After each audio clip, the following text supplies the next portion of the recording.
Hello everyone, this is Infiniti, and it is 6:05 here in the Pacific on, I just had a brain fart. I'm like, what day is it? Oh, that's right, it's March 3rd, it's 3/3 of 2020. It is our Stargate, and these last couple days have been really quite interesting. Just the way time feels. Time yesterday and today especially is just going by really slowly. And it's not the normal thing for the beginning of a Stargate. Typically, it's really fast. So it'll be really interesting to see how this Stargate goes as far as time, how time feels. So just pay attention to that for yourself. How is time feeling? Is it feeling like it really depends? Like some parts of the day go faster than others? Does it feel like the whole day's been really slow? Or maybe for you it's been a fast day. But from what I've gathered and what I've gotten as far as information when I've checked in, is yeah, it's definitely feeling slow. It's a slow day as far as how time is working with in our reality. Okay, so anyway, it is 3/3. It is our Stargate, and it's really funny that I spaced out there in the beginning. I'm like, what day is it? What a freak. Anyway, like, it's like the whole purpose of why I'm here right now, not doing something else. Just really funny. So yeah, 3/3, the Stargate begins today. It is 10 days. It's a full 10 days. Usually the first,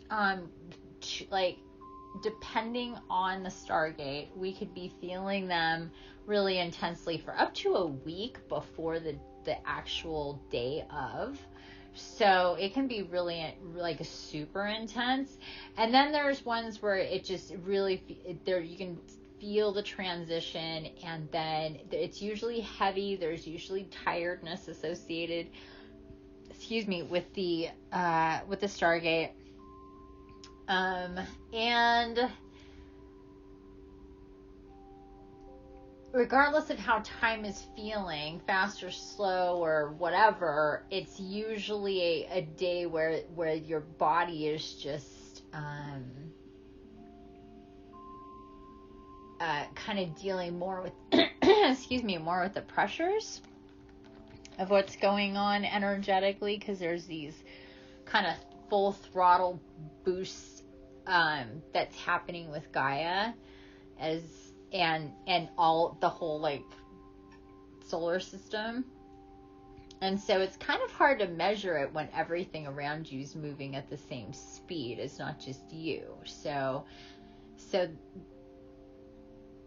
what you can feel though, or see, is the pressure and just feel the energy, and it helps to really map this out. Like, this is the Stargate. This is how I'm, you don't want to project. Like, we know that when we're coming up into a Stargate, when we're in a Stargate, if you're around these parts anyway, if you're new to these parts, there's Stargates every single month. And real quick, like January's is 1/1 to 1/10, then February 2/2 to 2/12, March 3/3 to 3/13, all the way 8/8 to 9/9, 10/10, 11/11, 12/12. That one's really intense. There's a few that are extra super duper intense. Definitely the 12/12, the 11/11, the 8/8. Also 7, like towards the back end of the year, all pretty intense. They're all intense. They're all Stargates, and I it's really hard to say which one's more intense than others, or what does how they all work, because they all serve their own function. They're all very important cogs in the machine that makes all the things move for us individually and us as a collective, and that ripples out like very, very deeply. So, and during these stargates, this is when things are just synchronized and set in time and numbers, and in a way that creation as a whole can be on the same page, is through numbers and dates and time and things like that. And things are set up in a certain way with the entire collective of Gaia as far as dates and time goes, for a reason. That is not one of the things that's left to, if you think about it, there's not a whole lot of things in our reality that everybody's on board with. I mean, even the shape of fucking Earth is up for debate, apparently. It is round, by the way. But anyway, I digress, people. Let me rein it in here. There's some things that really crack me up. But anyway, time and dates and stuff. Yes, there's a Mayan calendar, and yes, there's different ways that time has been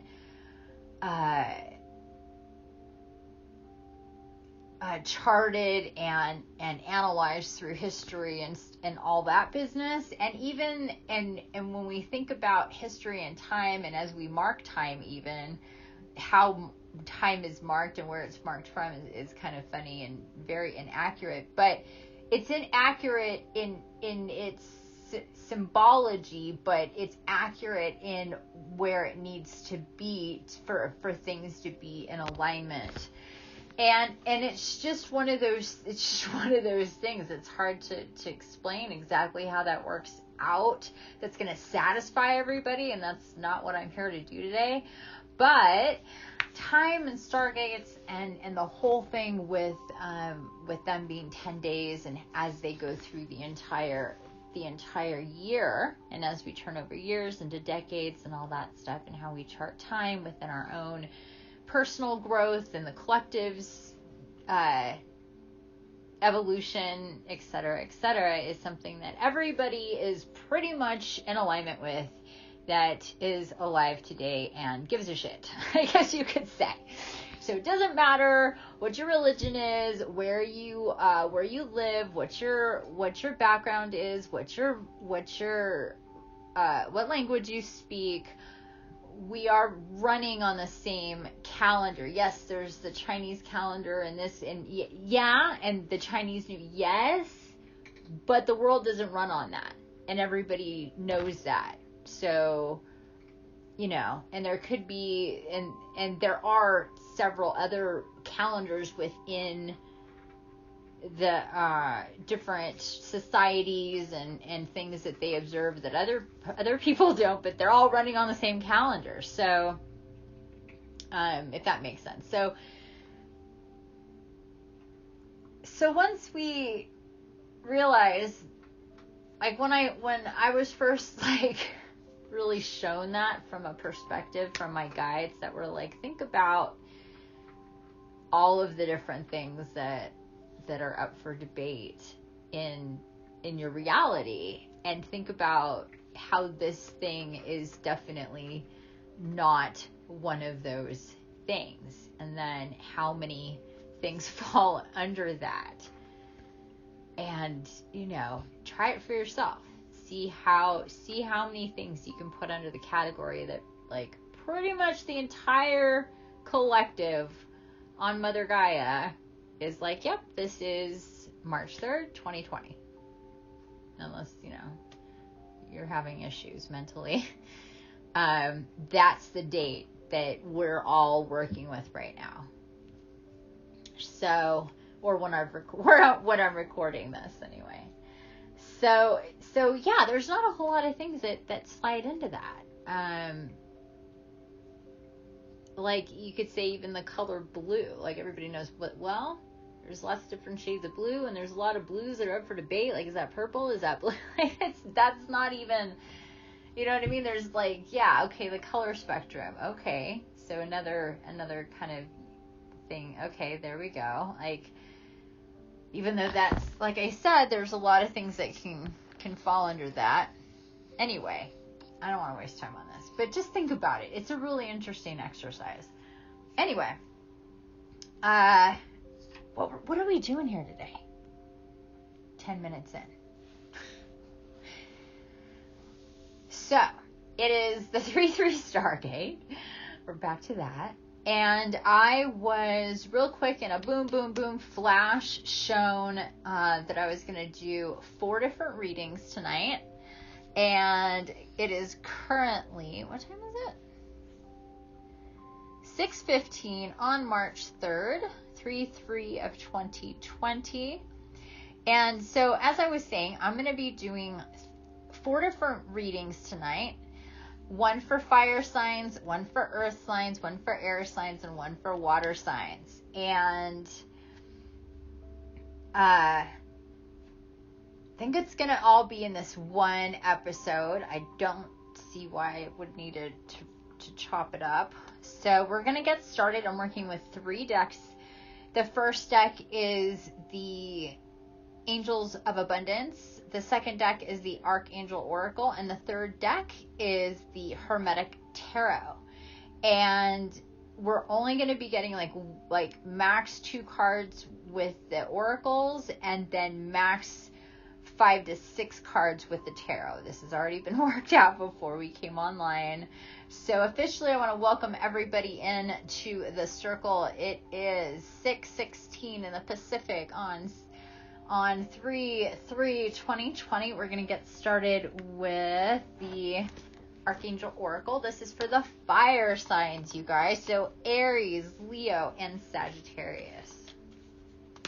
Welcoming in everybody. Of course, I think it's smart to listen to this entire thing for all signs. You can get a nice global picture of what's going on with the collective and who's working on what. And, you know, we all know different people and have different signs. And this is our dominant sign. So whatever you feel your dominant sign is, here is first card.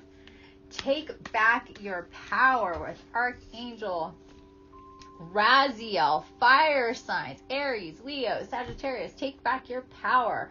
Archangel Raziel saying, use your God-given power and intention to manifest blessings in your life. Is there a buggy in my drink? Oh, yay. Buggies. Oh, you okay? Oh, poor baby. One of my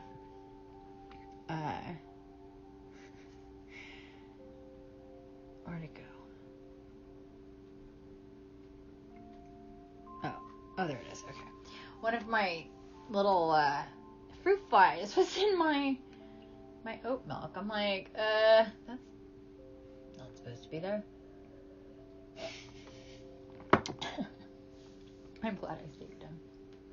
Okay, take back your power. Take back your power.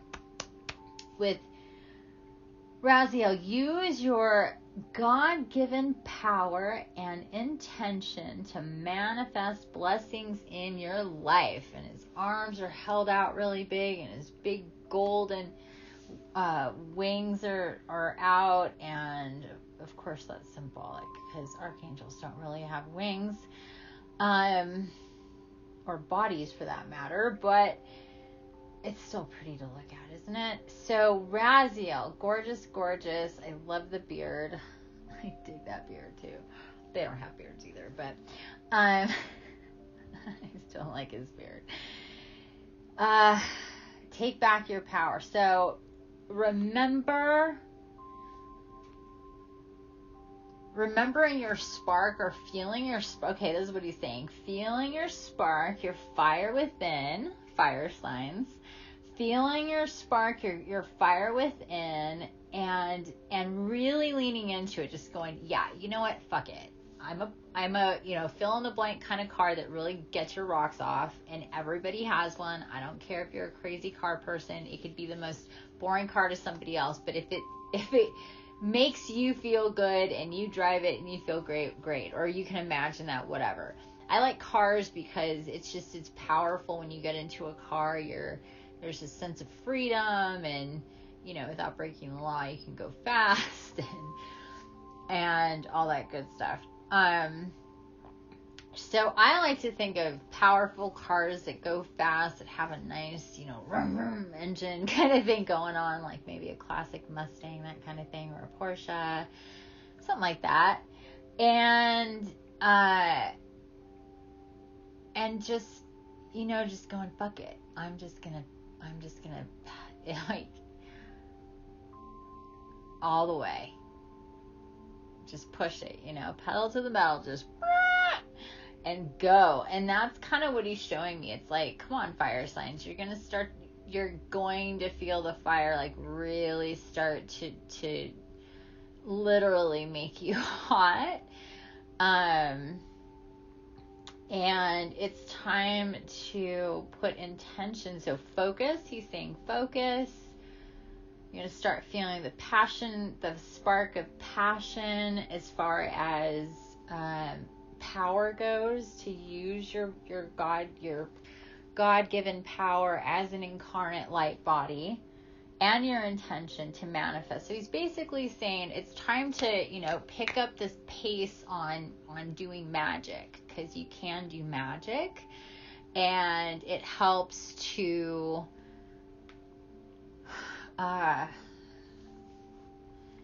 really tap in with that soul spark, fire, passion thing. Especially like fire signs have it like they're fiery. I mean, it's a thing, right? Fire signs, earth signs, water signs, air signs, it's a very specific type of energy.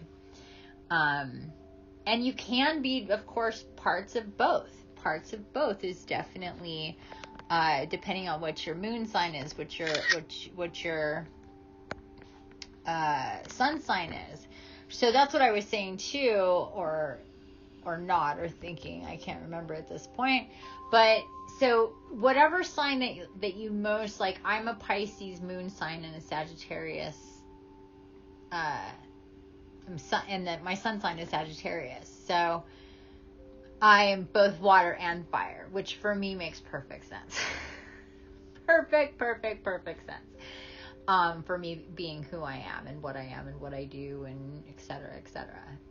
And if you, whatever your combination is, if it's, even if it's double fire, double earth, or air and earth, or whatever it is, or for your combination, and we do feel into both of them a little differently. It's kind of like moon signs are traditionally known as being your inner emotional, authentic, kind of in your own space type of person, I guess. And then is sort of the way to put that. And then your sun sign is your extroverted, what people see you as, how you express out to the rest of the world, and what is like your outer self. So it's not like it's not real. It's your outer self versus your inner self, your daytime versus your nighttime kind of thing. The sun sign, the moon sign. So you can kind of get into that. If you can find out your moon sign. You have to know your time of birth though, because that is in flux really fast with the moon cycle. The moon cycle is like 28 days, right? So, or 29 days, 29 days. So it's not like a long cycle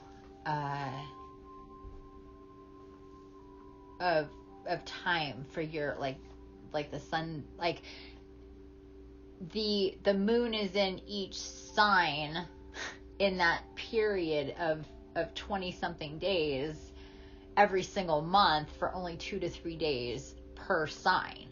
So you could be on the cusp of one of the others, so that's why you really need to know your time. Versus like the sun signs, it takes place over the course of the whole year. So you just need to know your date. Date is good enough, because it's not, you're good.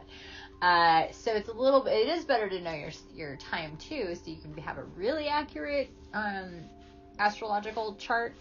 If you've not done one of those, then I would certainly suggest doing one of those. I'm going to do mine again. I was looking for something earlier, and I went to this website that I didn't mean to go to, is to get your birth chart, which I've gotten a bazillion times, but I never seem to keep track of it, and I always need to get them again and look at them again, and I don't know, it's just one of those things. And I think I'm shutting off my computer. It's popping and cracking. my dog had to move away from it.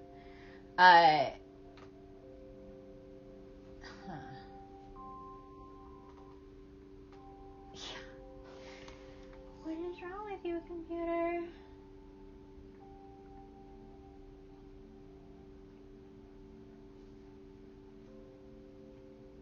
Okay, I think it stopped. I think I know what was going on. Okay. Sorry, guys. So anyway, you need to know your time for your moon sign. Let's just get past that. So then you can find out your moon sign, and so read about, if you don't know about your moon sign, read about your moon sign. And then for me, when I didn't know for the longest time that there was a difference, that I just thought there was one sign. That was it. You had your astrological sign. But then when I learned about the moon sign, and I learned about that I'm a Pisces, I was like, and I read about Pisces, I was like, oh, okay, yeah, this makes a lot of sense. So on that side too. So hopefully you'll discover that for yourself, whatever your moon sign is, if you don't already know it. So back to this. So for these readings, you may feel more into your sun sign or your moon sign when it comes, and there's also the ascending sign, but we're just going to be working with sun and moon signs. So you may feel into both of those when we do these readings. So just so you know, could be either one or both. Okay, so take back your power. And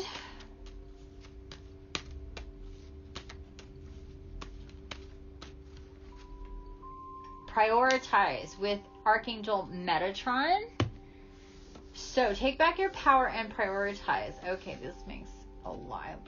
And these two together, fantastic. So Metatron says, focus on your highest priorities. I will help you get organized and motivated. So putting these two together, take back your power, use your God-given power and intention to manifest blessings into your life. And then Metatron saying, focus on your highest priorities. I will help you get organized and motivated. So these two things coming together, really powerful when it comes to getting things done and manifestation and divine help from the other side, and just knowing what to do and being guided with what it is that you should be doing. And so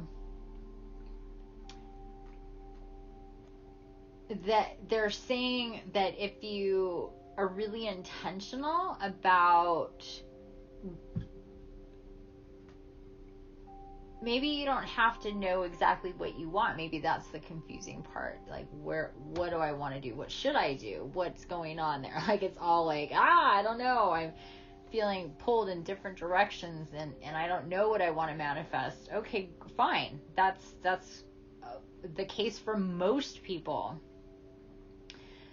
But what you can do is, recognizing that, and then saying to your guides and your guardians, Raziel, Metatron, and all the rest, and whoever you feel close to talk to, that you need, like he says, he goes, focus on your highest priorities. So what that means is, my highest priority is being guided as to what I should be doing. So please guide me and lead me. So he's saying, I focus on that, and I will get you, I've got you. I'll take you there. I'll get you organized. I will help you prioritize, and I'll get you motivated.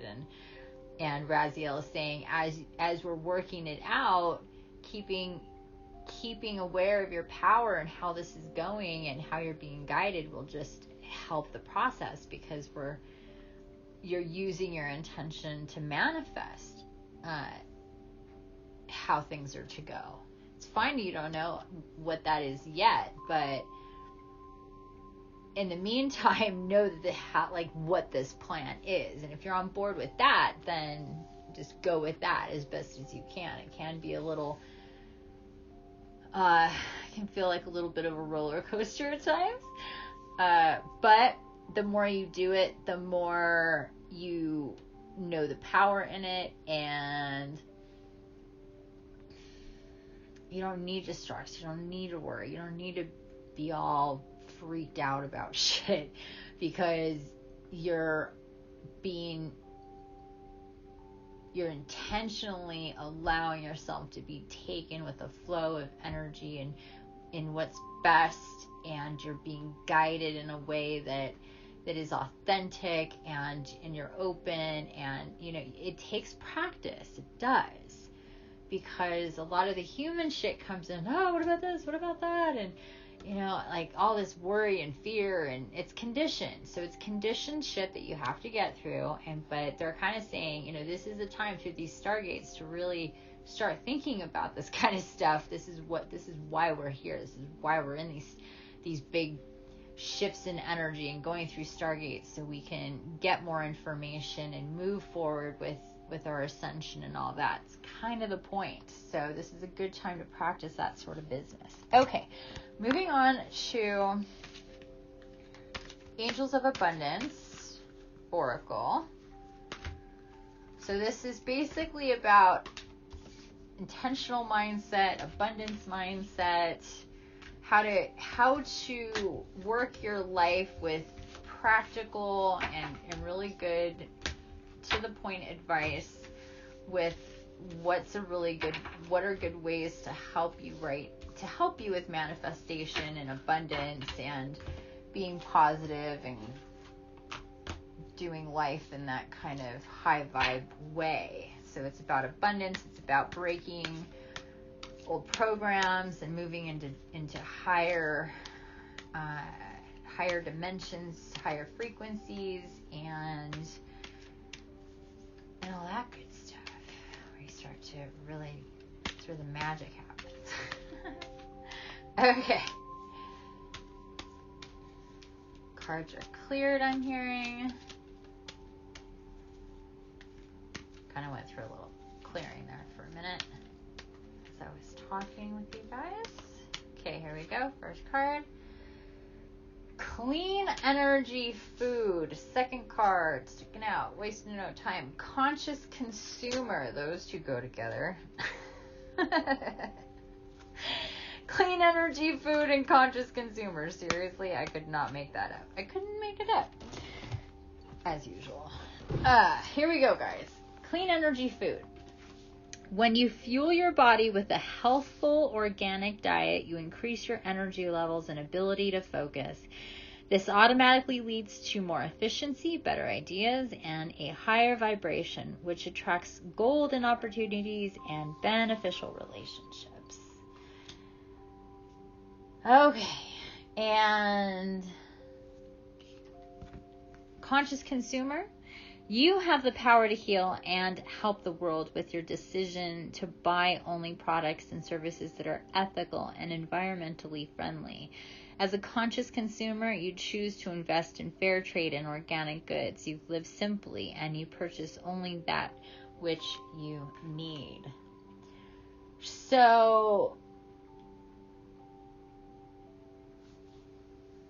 I'm going to preface this by saying I'm not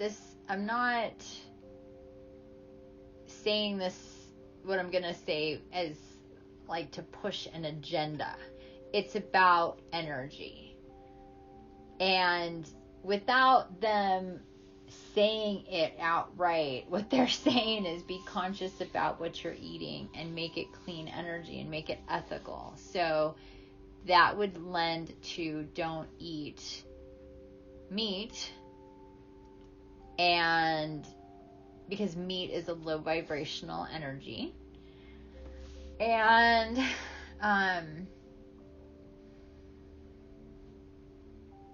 I know that there's a lot of debate when it comes to what's a healthy diet. Again, I'm going to say that typically balance is very healthy. Now, one can debate, is meat part of a diet that should killing animals and eating their meat, eating their flesh, which grosses me out just thinking about it, should that be a component there to begin with?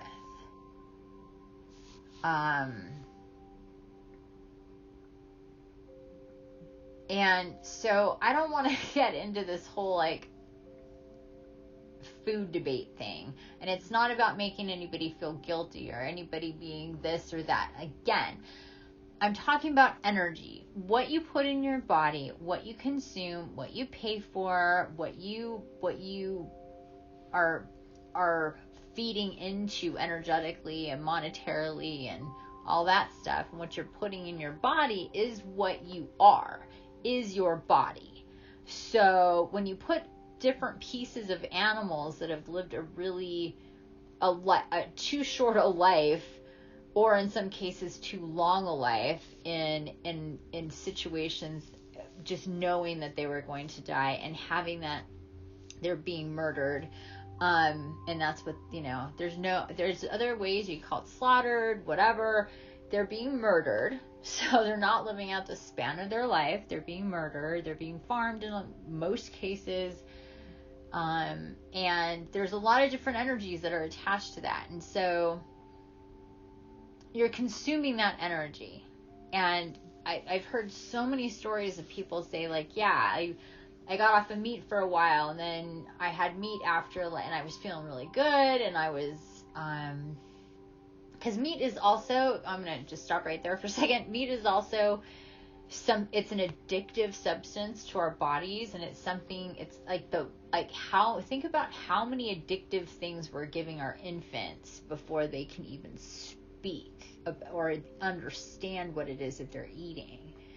I mean, it's pretty young that people who are meat eaters are feeding their children meat as well, and it's pretty young when that's happening. So they don't get a choice to being addicted to that feeling in their body when they eat, or the taste of it. It's just something that they've always had. And it has been proven that there's enzymes that stay in the gut that make you crave those same enzymes, and so that's why it's addictive. It's addictive in different ways. That it also involves the brain too, because once you get that, you get a hit of dopamine, just like any other addiction. So it feeds on that level as well with meat. This is why a lot of people think like, oh, I'll never stop eating meat. I'll never stop eating meat. And then they do, and they're like, yeah, my body just could not do meat anymore. It wasn't even like, I didn't necessarily want to stop eating meat, but my body said, fuck you, you're not eating meat anymore. I've heard a lot of people say that, like their body just gets to a point where they're just like, no, every time you eat meat, you're gonna feel heavy, you're gonna have stomach ache, you might have, it's just not. Now, some people can cycle through and they're able to kind of, the way that they're showing it to me is kind of like burn off the negative energy from meat a lot faster and easier than others, so they don't have as many issues. But it's very, like, this carnivore diet is just insanity. Like, all of your energy and protein coming from dead animals. Oh, good Lord. Yeah, it's energy and it's fuel, but energetically, that's pretty heavy. And that, yeah. So I definitely wouldn't recommend it. I mean, I don't think most nutritionists would. It's not eating any vegetables, not eating any fruit, not eating any grain, it just sounds like crazy, like a thing a crazy person would do. So it doesn't make any sense to me. And your body thrives off of fresh living energy, like fruits and vegetables that are fresh and raw, and to not eat any of that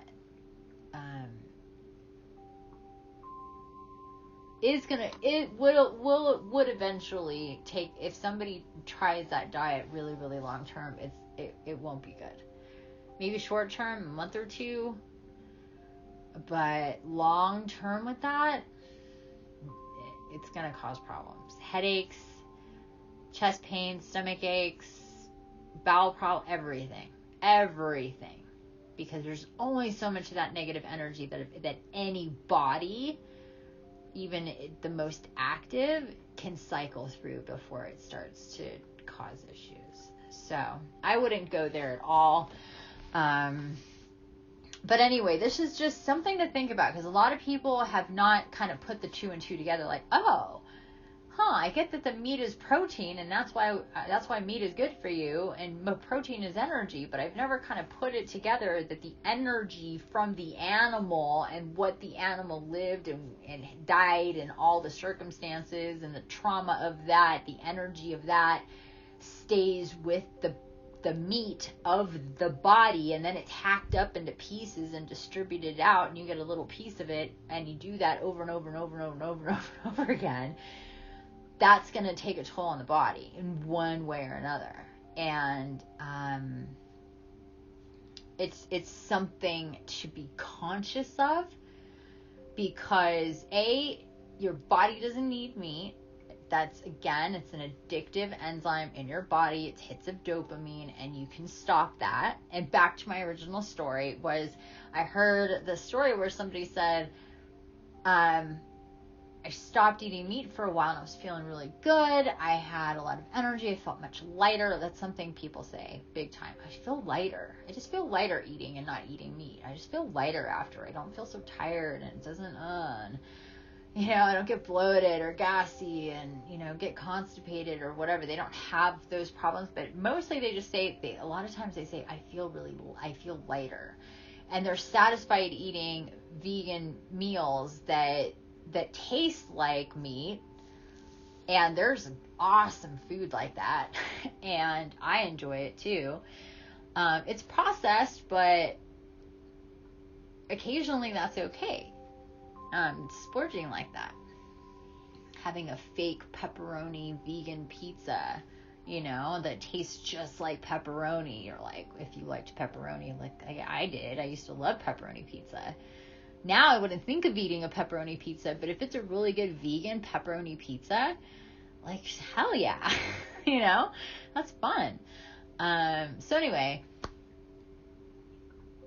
then he said, after a few weeks, I think he said he wasn't eating meat. He said, I'm going to have, I think he had a steak, and he said it was delicious and he enjoyed it, but he only for a little bit. Like, he ate, like, he was like, this tastes good, and then, like, halfway through he's like, yeah, like, he couldn't eat as much as he did before, I think. I'm pretty sure, I'm not blending stories, but then he said he woke up in the middle of the night and he had horrible dreams, felt very dark, and he even said, God, I ate, like, what is going on? And he goes, I ate that steak. Could that have been, like, I took on the energy of that cow? Like, he was like, and I was like, oh my God, I can't believe you just said that.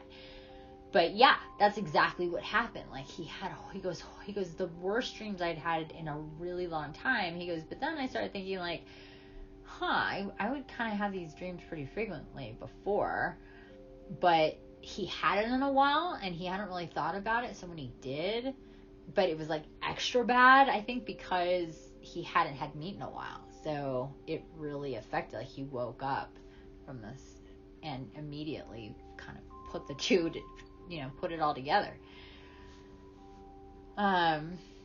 Ironically though, didn't stop eating meat.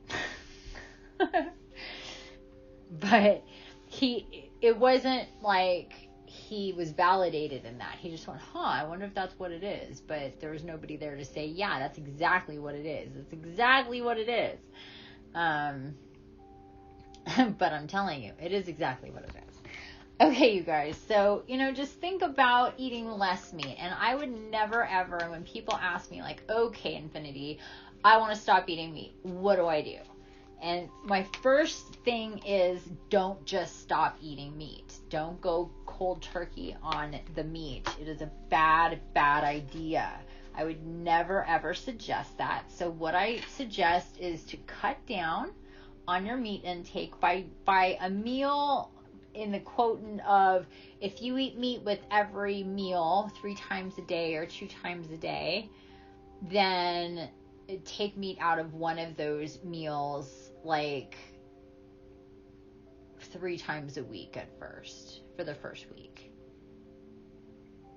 And then the next week for 1 meal a day, every day. And just kind of, play with it. Play with it. And start working on if you make food, start working on what to make in place of, and start researching food and recipes. The internet is amazing for that. And just go slow. And let your body adjust, and let the enzymes in your body slowly start to go away, and replace it with some new fun stuff that you don't usually eat, but start exploring. There's a lot of food out there that isn't meat, and they're good and fun, and you can make yummy things, and just allow yourself to go with how things feel, and don't push it. And that's it. It's not that complicated. Just don't go cold turkey, and just eliminate enough where it makes a difference, and you can, have less meat in your life. Not like, okay, it's Sunday, I won't have meat. Like, no, it needs to be more than that. And I guarantee you, the negative energy, that you'll have more energy, you'll have less negative energy, you'll sleep better, you'll think better, everything will be better and brighter the less meat you put in your body. So there you go. I am currently shuffling the Hermetic Tarot. So again, for fire signs.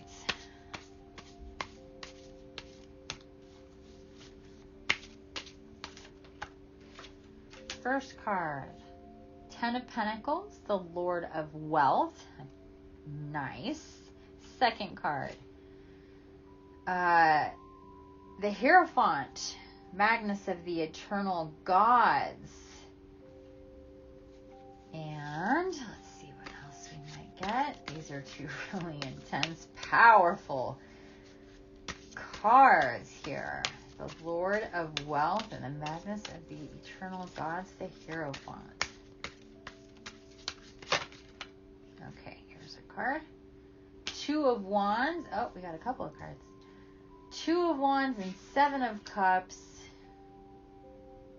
So 2 of Wands is the Lord of Dominion. 7 of Cups, Lord of Illusionary Success. And that was in reverse.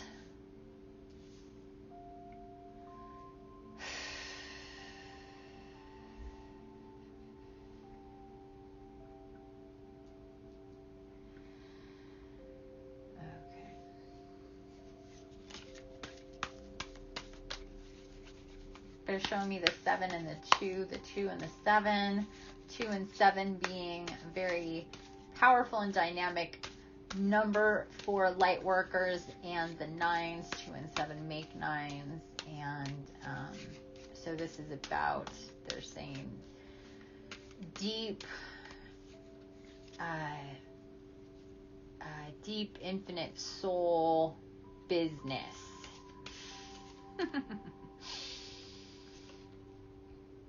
The Star, the daughter of the firmament. The Star, card number 17. So we have the Hierophant, card number 5.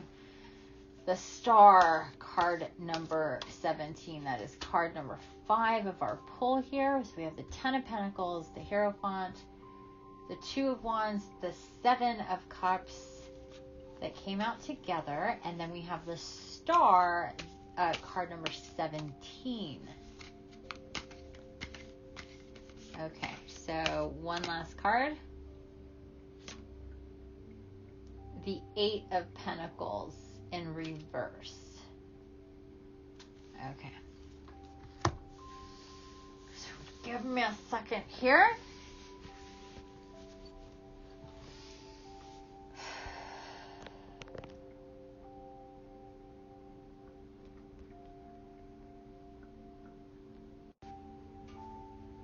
All right, guys. So I had to stop the other bit there, the other recording. Well, I didn't mean to. I meant to just pause it, but I was compelled to shift the pictures around or to shift the tarot cards around. But before I did, to take pictures and then pictures after. And when I did that, it stopped the recording. So anyway, starting with a new one, and I was guided to the Star here and guided to my book, the Kabbalistic Tarot, which goes with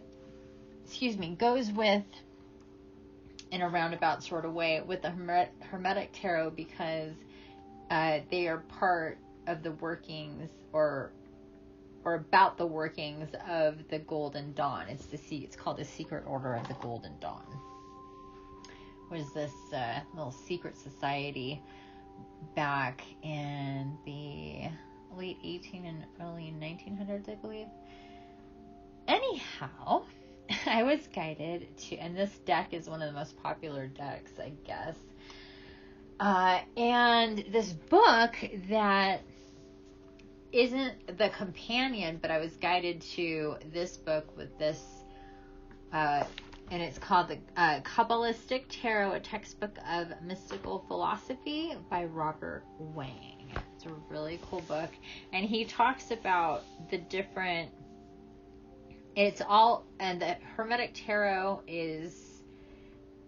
and the tarot in general, I should say, not the Hermetic Tarot, but the tarot is based on the Tree of Life, and the different cards mean different things, and upon the Tree of Life. So the Tree of Life will be referred to over and over and over again in this text, talking about the tarot and what the different cards mean, and then how they're drawn, and the symbolism, and there's 4 different decks that he talks about, and how the different people did these different decks, and possibly why, and the things that they were trying to show, or what their beliefs were and stuff. So each one of these cards, especially for the major arcana, which he spends the most amount of time on, is really long, and I have gone into a few of these cards since I started my podcast, because that's what I was guided to do, pretty much right out of the gate.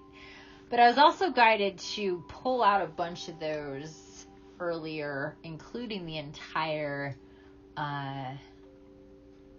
13 episodes of the Lightworker, the daily Lightworker experience. I thought it was going to be an ongoing thing, and then it was just like, nope, stop. And then after a certain time, it was take them down. And I did, FYI, get notice that I will be putting them up, but privately, and just for people who want access. And that hasn't quite been worked out yet. It will be at like a membership thing. So anyway, at this moment in time, I can't remember which one of these. I don't think I pulled the episodes out for the different for the different cards or pages that I was guided to get into. I didn't even start with the deck before I was already, like, the book had already, like, taken over. It was really interesting. So this book is really awesome. I'm not going to get into the whole thing with the star, because it is many pages and it does take like at least 45 minutes just for that. But I will read the very beginning here. And this is for the star. And that is the daughter of the firmament. Okay, so here we go. Number 28, the path of Zaddy, the star, the 17th key. Path color violet, related sound A sharp, sign Aquarius, fixed air. Meaning fishhook, simple letter imagination. Esoteric title, the daughter of the firmament, the dweller between the waters. 32 paths of wisdom. The 28th path is called the natural intelligence, and it is so called because through it is consummated and perfected the nature of every existing thing beneath the sun.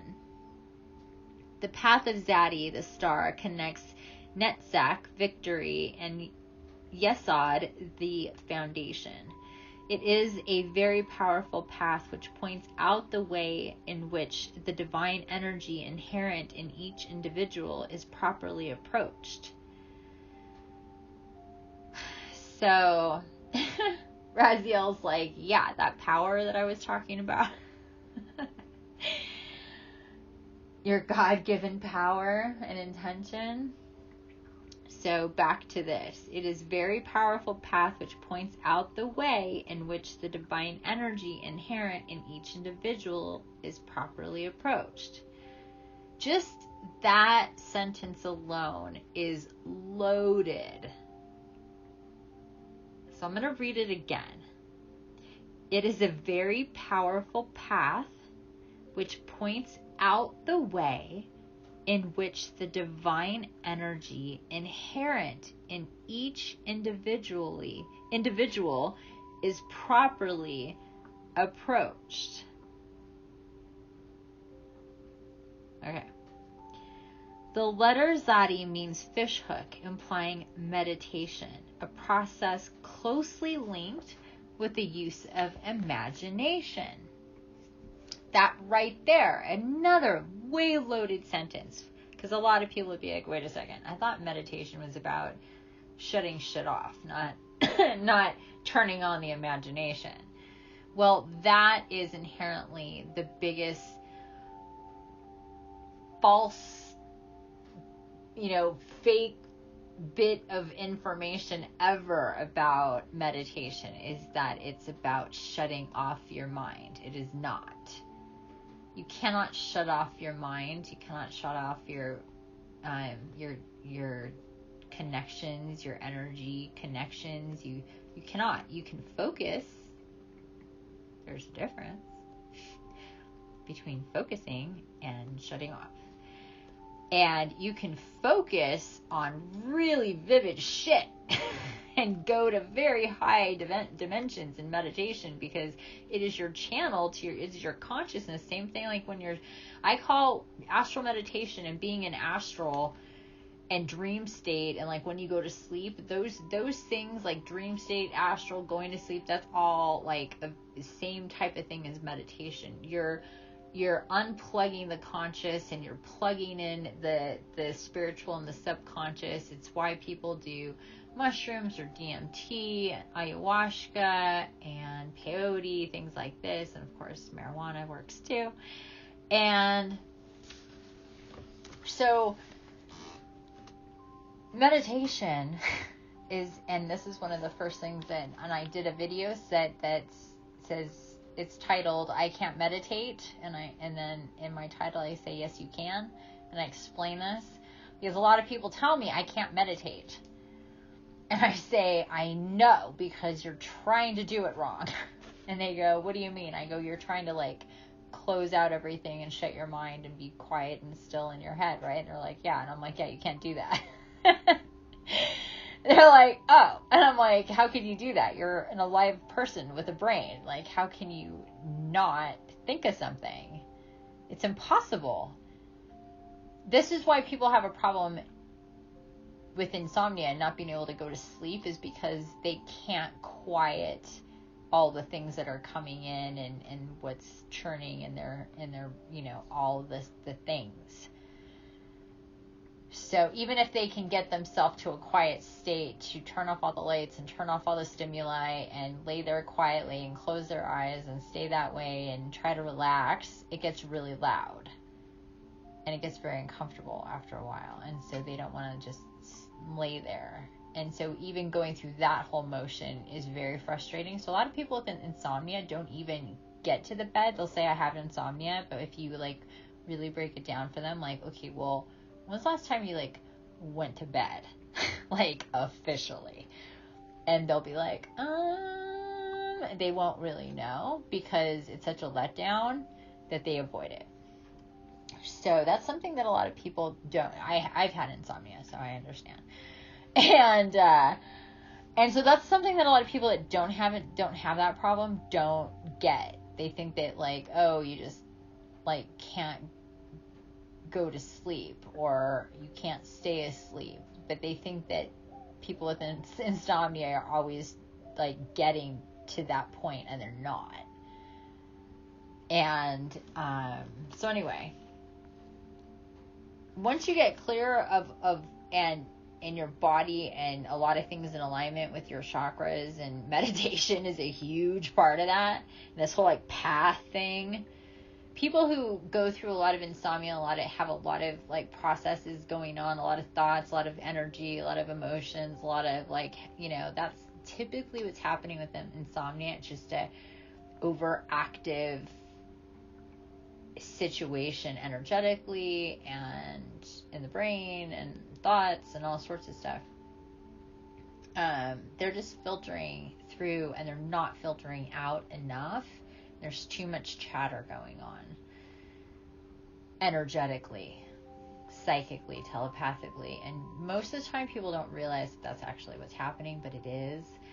And so it's a constant battle between your own self and what you're thinking, and then the thoughts and the energies and the shit that's not you, that's coming in, that you're just picking up on very randomly. And sometimes, a lot of times, people don't understand that that's really what's happening. They just think that their brain is thinking of all these random things, like ADD or ADHD is a lot of times what it's diagnosed as, or even it can get more intense than that.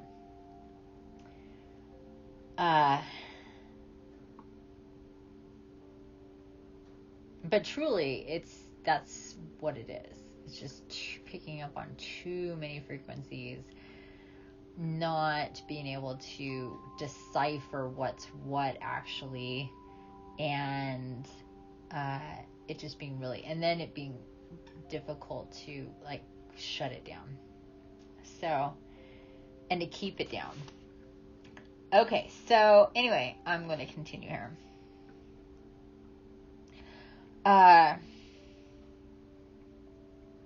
The letter Zadi means fishhook, implying meditation, a process closely linked with the use of imagination. In these terms, meditation is described not as taking out of something, but as putting in, merging of two streams of individual consciousness with the greater consciousness. So I'm going to read that again.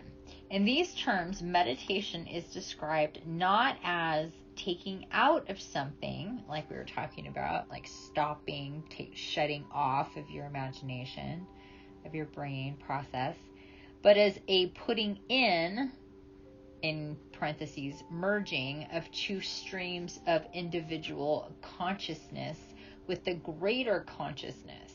And while this is a path of primal intuition, the vessels represent a separation and the reintegration of the Shukma force, again in parentheses, feelings and intuition at this level. And Binah force in parentheses, intellect. So feelings and intuition and intellect. The symbolism of the fish hook in meditation is easily extended to the tree of life. The hook, Zadi, the star, is put into the waters of Mem, the hanged man, to catch the fish, Nun, death. Water is, again, a symbol of consciousness. As we experiment with meditation and imaginative visualization, casting ourselves into the universal sea, we seek an understanding of the very processes of life and death. So great. Yeah, hell yeah. So, what can I say? That is truly when you go into astral, into like real serious in the deep high levels that we've been going to in my meditations since collectively since September of 17? I'm losing track. 18. Right? Yeah, I believe so. Yeah. So,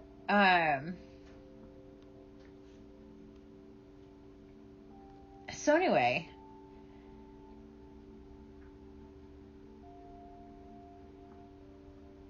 it's a really intense place to go in meditation, and connect in these really real ways.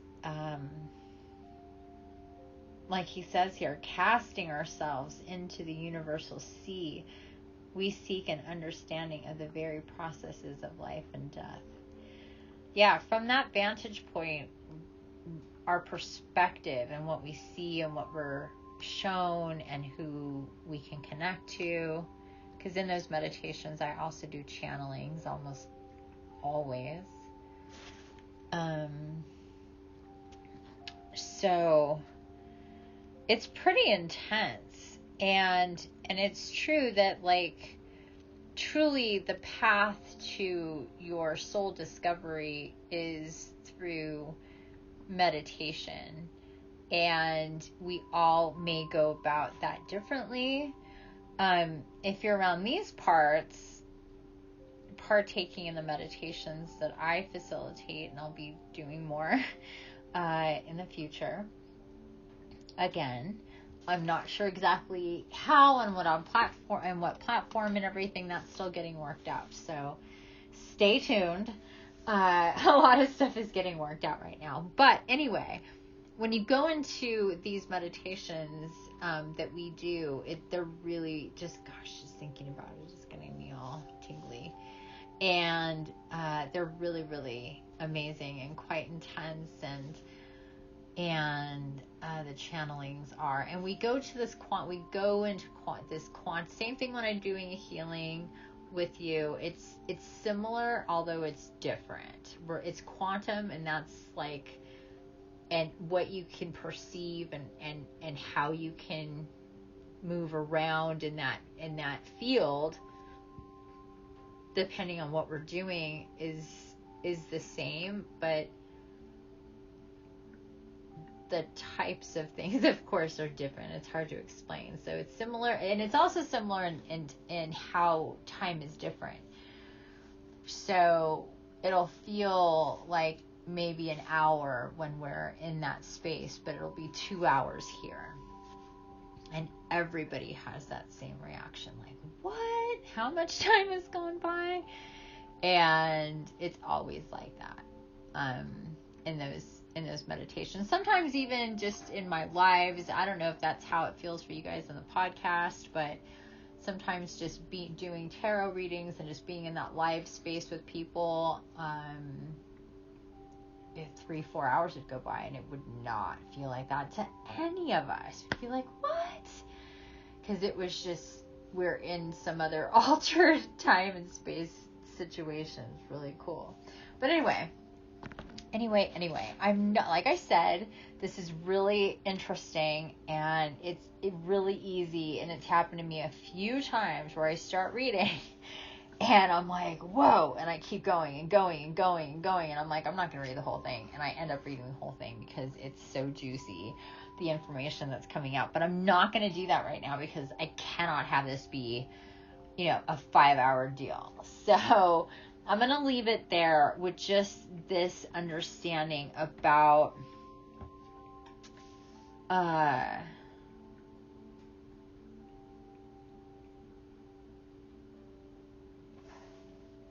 meditation and about the process there, and about going astral and understanding more. It says the process of life and death, but it's so beyond that. It's the process of creation, the process of your infinite soul, the process of you recognizing yourself from a different perspective, from a higher plane of understanding. It's whatever and however it should be, in the way it's special and needs to be for you, because it's kind of one of those rides where, like, imagine Disneyland, like a ride at Disneyland, and then like break it up into bits that is just for you and nobody else sees. And that's the same way with everybody. But then, like, there's bits that you're all seeing and that are the same. That's when it's in a group setting. Like, if it's just a one-on-one thing, then it would just be you and me. But and I do offer that service. You can do a one-on-one meditation with me. So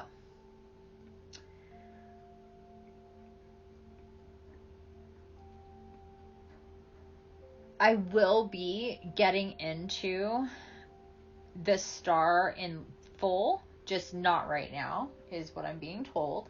I'm not sure exactly when, but sometime in the near future. And so this is a big thing about this, what we're getting here, just to extrapolate some information just from getting the star, would be that we are about, and again, this was talked about in my reading and my episode from I did it on the 1st. It published just past, I think at 1 a.m. on the 2nd. And today is the 3rd. So in that reading, it was about this month and the Stargate and all that good stuff too.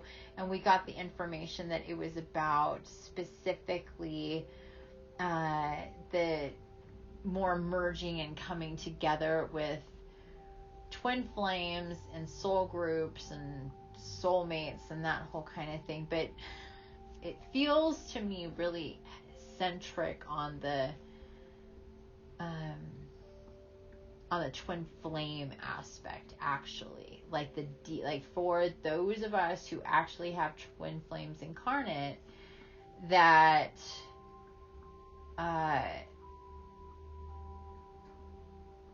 this Stargate is about kind of going to that deep level and pulling up some old stuff to release. I'm just really feeling that, especially looking at the Two of Wands, the Lord of Dominion, like this fist is pulling on. It has these wands, but it feels like it's just ripping dead weeds or whatever from the earth is what I'm being shown. So it's about really just we want to get deep and pull out all the dead stuff, or the stuff that no longer serves us, that is getting in the way, is really more what we're seeing. Metatron is chiming in here, and he's saying really this is something to prioritize about getting deep, especially if you're somebody who feels like you may have a twin flame incarnate. And there's a lot of misconception about that, where there's this whole thing where people think that everybody has a twin flame incarnate, and they don't. It's not a thing. Like, if people really stop to think about that, it makes literally no sense. So, not everybody has a twin flame incarnate. And to really throw a monkey wrench in there, for some incarnates, that might be interchangeable. Oh my goodness. I know people are like, what are you talking about right now? Those are under very special circumstances. Can that be in flux? But it's definitely a thing that can happen. I've been shown that several times. That depending on... Okay, so I'm just going to be straight to the... They're like, if you keep talking without talking about it, it's just going to be more confusing. So you just have to put it out there.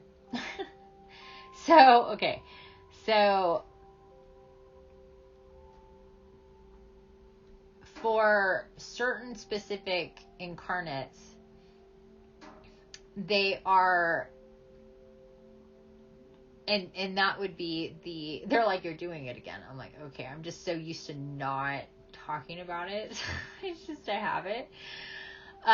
For archangels incarnate, they, because of the nature of what they are as archangels, and there's not a lot of archangels incarnate, but because of the nature of what they are as archangels, they're able to have multiple quote-unquote twin flames because of the nature of what an archangel is.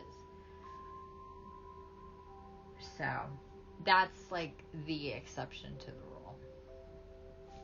And even with those odds, it's still pretty slim for even archangels incarnate to, at least so far, to be able to get on page because it's super intense. And we haven't even gotten to that point yet where it's even made sense to get there, even for archangels. So, yeah. But we wouldn't be here, and it wouldn't be a thing that we know about to this degree if we didn't know that it being verifiably successful. So even though there are much less, so more people have soulmates and multiple soulmates on different levels. But when we're talking about like a romantical type situation,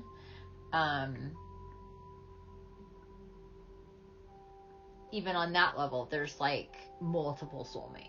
So this is why, like, through life, you could be like, oh, I met this person, da da da da da, and I could, and then like, could have sworn they were my soulmate, but then it didn't work out, so I guess it was wrong. Well, no, just because it quote unquote didn't work out, it didn't last until one of you died, or maybe it did, and you still, you consider that not working out.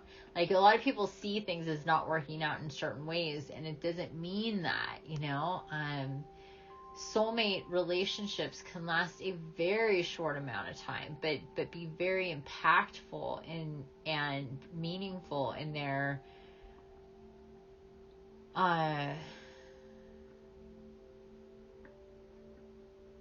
in how they affect your life from that point forward. So it could be, somebody that you meet for a day or a week, or know them for a month or two, or a year or two, or a decade or two, and go on your separate ways, or more, or go on your separate ways, and still very impactful. And so anyway,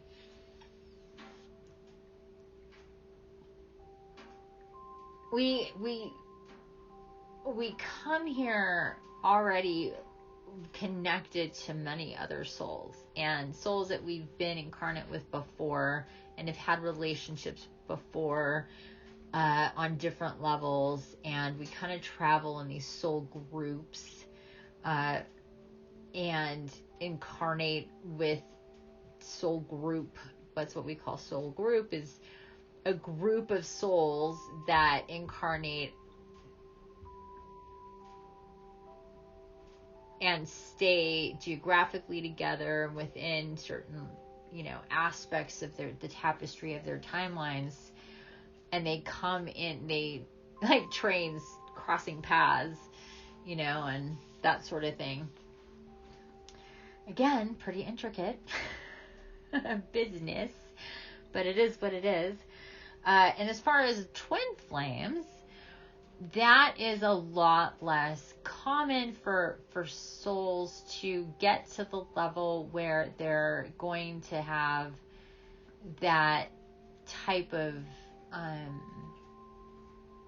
situation. They're ready for that type of thing, or possibly could get there, and it's just not.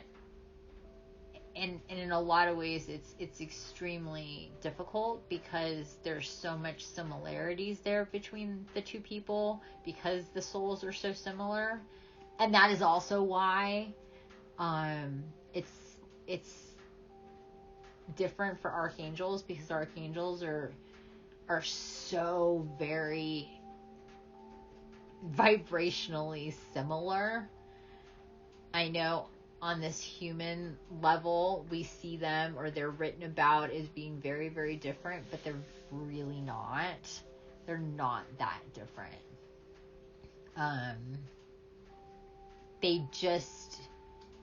They're basically one thing that was just like the first things that were split up, but the first things that were split up energetically, and then just focused in, like, it's like turning a dial and being like, okay, you focus here, you focus here, you focus here, you focus here, you focus here. But it's all coming from the same, like, internal framework. And it's just these different dials that are set to focus in different directions. But it's all that coming from the same thing. That's like the best way I can describe, like, what it is to be an archangel. But then when you put that into a human body, then that's when shit gets complicated. Because as archangels, we have very interesting lives, and they're very complicated, and we tend to, and especially like so far and there's not that many. There just isn't incarnate at this time either. So a lot of archangels kind of live a very kind of almost, it's very hermit-like after a certain point in time, and it doesn't include a whole lot of interactions with other people on a regular basis. It's just, I think, the nature of what archangels are and being in body and how weird that is.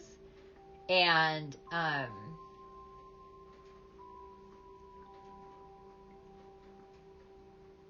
and then even I think, well, at this point there's not that many archangels that even know that they're archangels. So there's that. As well, I'm being reminded. So there's not that many, and then there's even less, like way less, that even have a clue as to what they are. It's, the numbers are really small, like really small. So,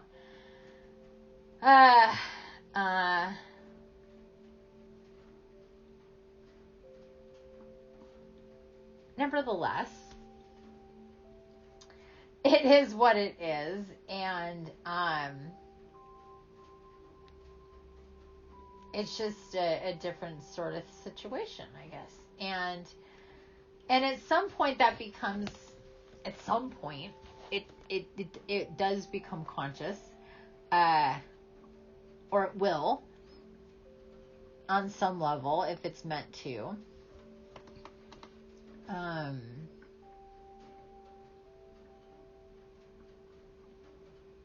But not necessarily, because there has been a lot of archangels incarnate. There are a lot of lifetimes where archangels have been incarnate where they were not aware of what they were. So this time around, maybe more so, and more so can like reach out to each other and communicate, like in this dimension, but not for, that's just a very small, not very many. All right. Wow. Didn't know I was going to get into all that, but anyway, there you go. So back to the star.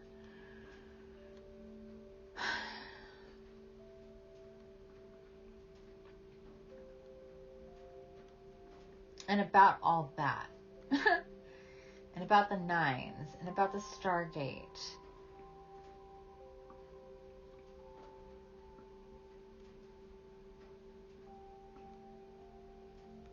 We're also being pointed to the 8-8 Lionsgate Stargate. I'm being shown that repeatedly.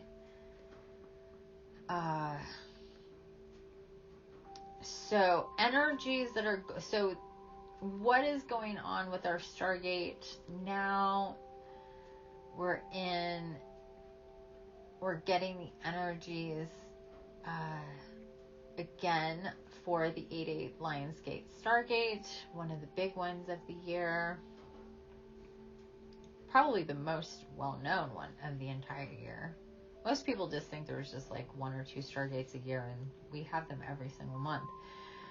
But there are certain ones that, like I said, are really intense in different ways. And the 8-8 Stargate, the Lionsgate, is certainly one of them. Probably, well, it's for a lot of reasons, but it is in the sign of Leo, and it is on 8-8 every year. Our galactic center, Sirius, and the pyramids at Giza are all in alignment. And it's called the convergence portal because it collapses a lot of different timelines, and it shifts a lot of different things going on with people. And a lot of that has to do with the divine feminine, the divine masculine. And I'm really being shown that right now. There's a lot of, I'm seeing of like equilibrium happening with the divine feminine and masculine aspects, and really kind of calling things out. I'm seeing that whether it's internally or externally with other people or partners, or just within oneself, kind of seeing more of both sides. I'm seeing like having a greater perspective, having a better understanding of who and what you are at this time.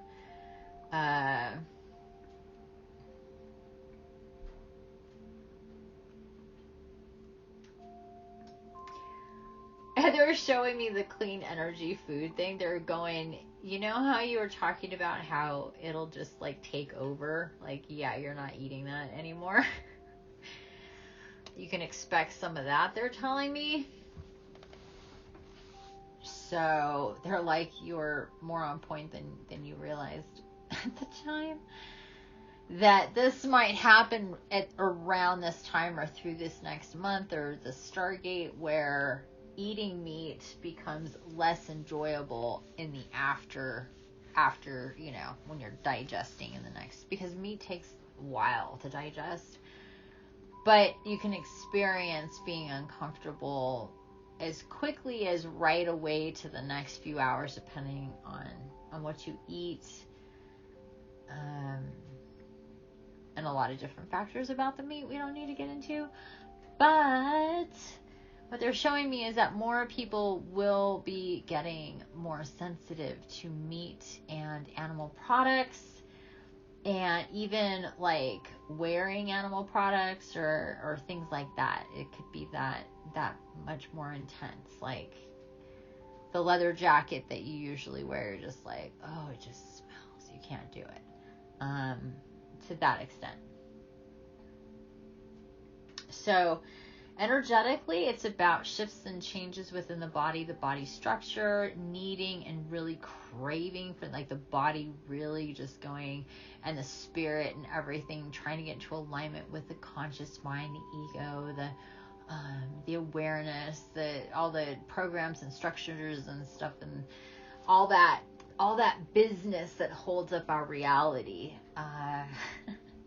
There's certain aspects of our own framework that is moving and shifting to get us into a higher vibrational, a truer space.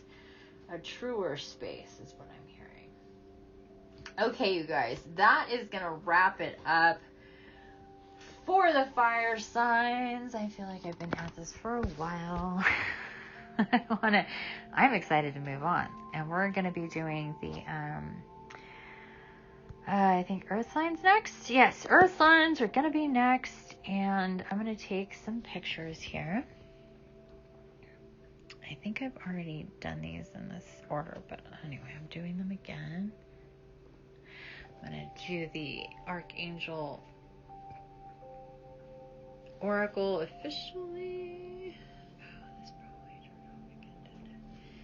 I'm talking like it's still a thing, and it's not. Oh, it is. Oh, sweet. Then why did it shut off before? Weird. Anyway, here we go. So at 4101 on this second, I'm not sure how much was the first one. It's right around this.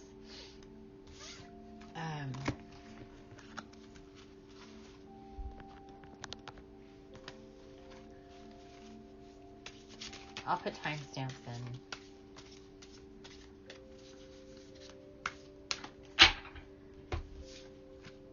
Sorry, that was louder than I expected it to be.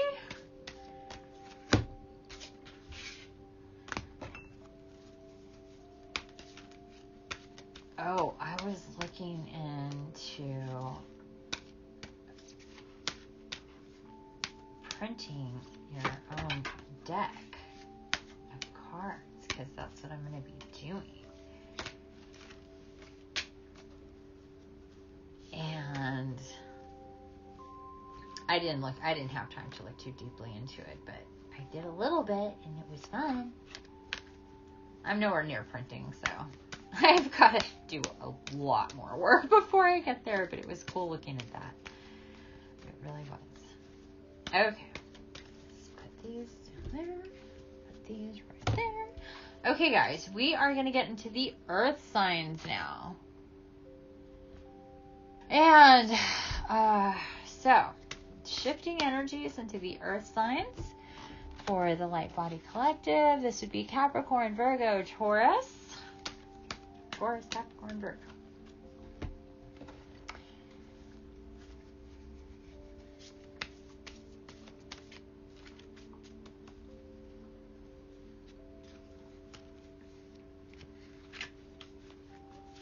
Okay. We're going to start with, again, the Archangel Oracle. I really didn't know until just then.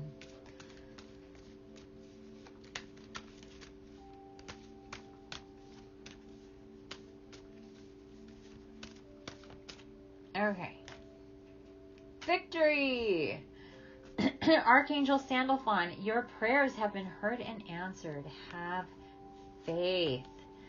So what they're saying here for you guys, earth signs, is you've been really working on connecting more, mostly, ironically enough, with earth signs, connecting more with Gaia and nature, really getting into that in these last several months, in this last year.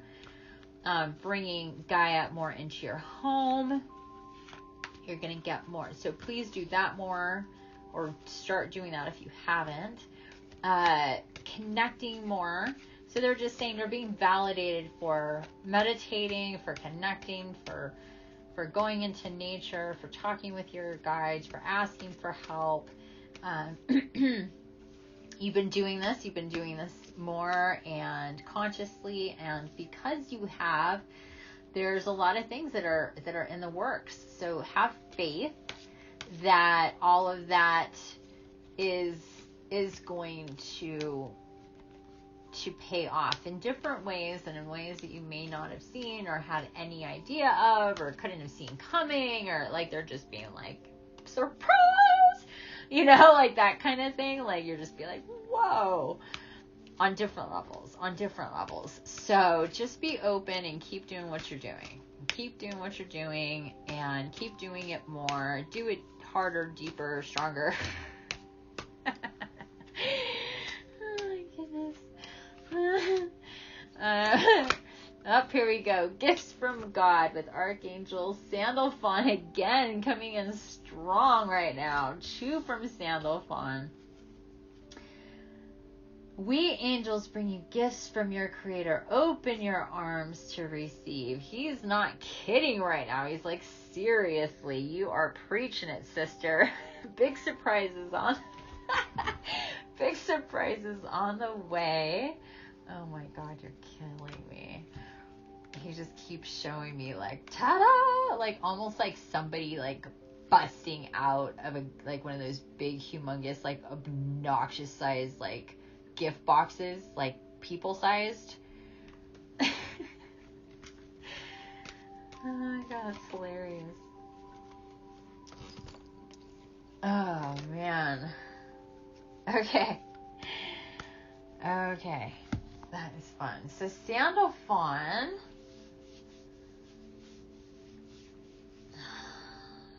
hold on here.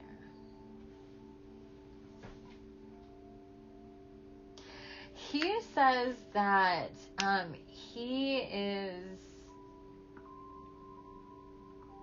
Sandalphon says that when you're out in nature and you're connecting with Gaia, he likes to, oh my goodness, my animals. He likes to point things out to you, be the cool thing in the sky, or the formation, like the formation in the clouds, or to get your attention with leaves, or just stuff like that, kind of point out things about nature. So it says gifts from God, but he's also saying like gifts from God / Gaia, just like nature in general. He's really great at pointing things out. So you can, when you're outside, you can call upon Sandalphon to help you see more. If you he's done this with me a lot, where I've been out and about just walking, and it's like, okay, pay attention, you're gonna find something, that kind of thing. And I always do, and it's always really fun. So I mean, from feathers to rocks to crystals to birds to like straight up people. I mean, it's been really intense, like when he's like, heads up. But things, just things in the natural world to pay attention to. So he's saying that as well, but also it's about, he says, open your arms to receive. It comes in many different forms. He's saying many, many different forms. So you have to be open and not just be like, this is what I want. This is how I'm getting it. This is what it is. You can't have a stranglehold on the universe and our creators and what is going on with everything. You have to be open to receive the information and what's coming at you, you know? You have to, I mean, you want as many windows in your house. You want the, you know, the better view. You want more sunlight. You want, you know, so think about it that way. You're your own house, and you can structure your home a certain way. So structure your home and your perspective, make it high and make it, you know, so you can see and get a lot of light in and have a 360 perspective. And think about how castles are built. Yeah? Okay. They're showing me, they're like, you're designing a castle right now. So okay. That's hilarious. All right, you guys. Moving on to the Angels of Abundance. Oh my goodness. Sandalphon. Oh my goodness. Just Sandalphon. 2 cards for Sandalphon. Gifts from God and Victory. Those are 2 freaking awesome cards, man. I like it. Earth signs. How you feeling so far? Oh, we got a card popping up. Attracting, not chasing. Great card. Great card. Attracting, not chasing. Next card. Moonlighting. Ooh. I like that card. Okay. Putting that down. First, attracting, not chasing. Anything or anyone you chase after will run the other way because of the fears underlying chasing energy. Instead, attract what you need by sending out love, gratitude, and welcoming energy. So, another way to think about this is instead of saying, why isn't this happening? Why is this happening? Like asking a lot of, like, I mean, not that whys aren't good to ask, but instead of the pity party about things not going your way, you have to have more, like, for an example, I always say, you know, the people who I'm meant to work with and guide and heal and give messages to, and what all the different things that I do, whoever I'm meant to work with, they will find me, and I will be guided to do what I'm supposed to do so they can find me. And just trust in how I'm being guided to get that done, and for them in how they're being guided to be opening to hearing the messages that get them guided to get to me. So and not so it's about releasing, not holding on to, you know. It's a totally different energy, attracting versus chasing.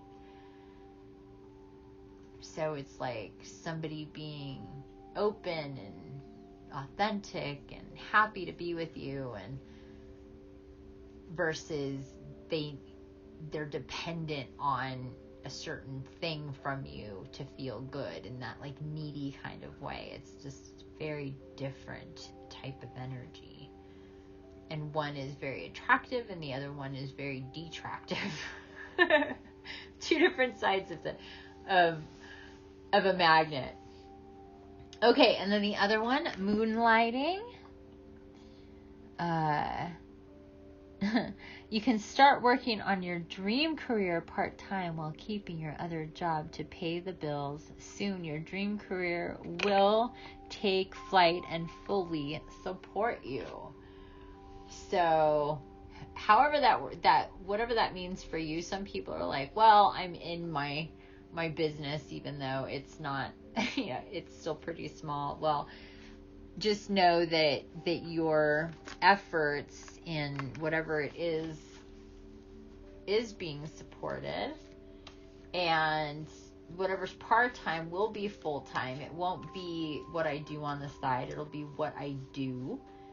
So you can also reframe how you talk about that. You could be like, well, I work at the insurance company or the restaurant or the wherever that you work.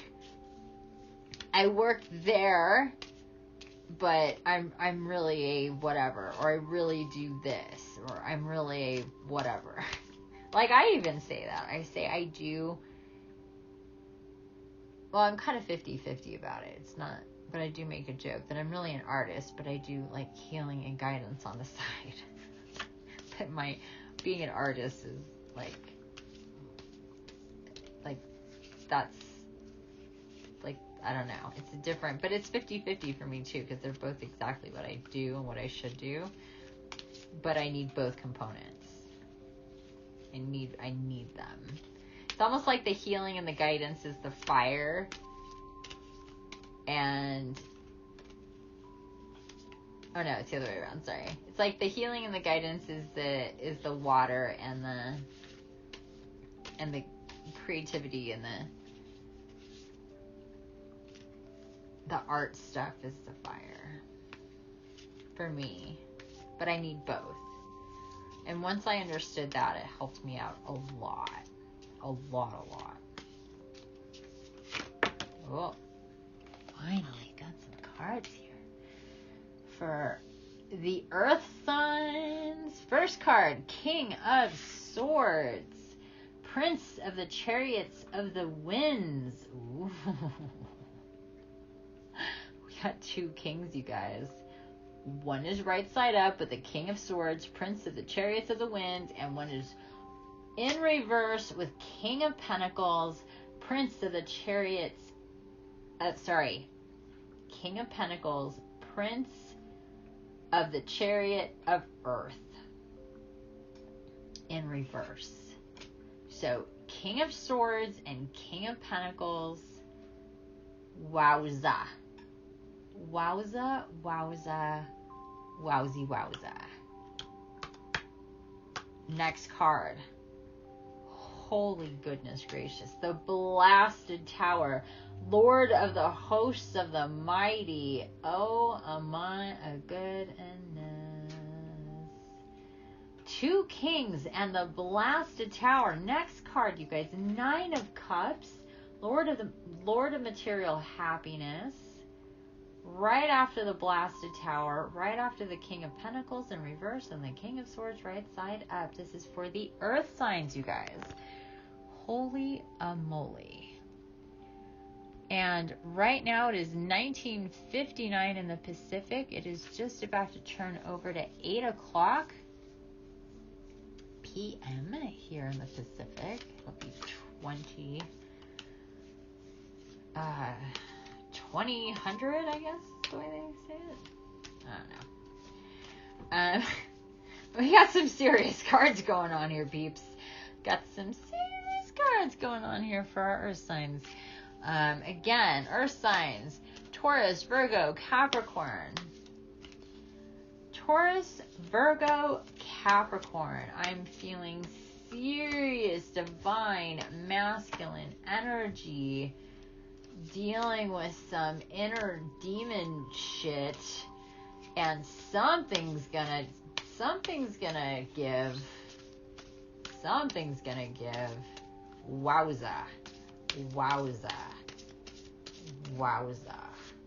Okay, I'll get my shit together here. Oh my god.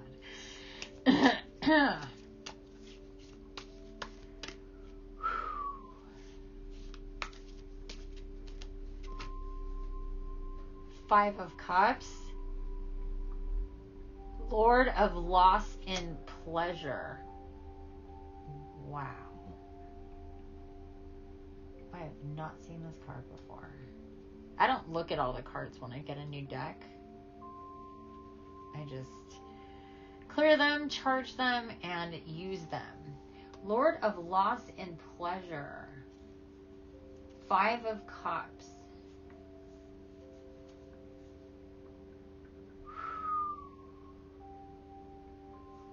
are telling me to keep going.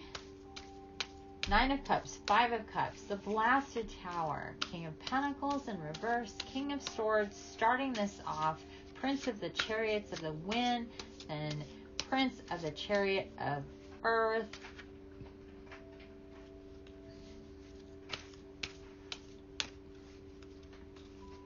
It's like they're showing me this right side up, wrong side up kind of dynamic forces of energy, like good and evil almost, like good, like dark and light.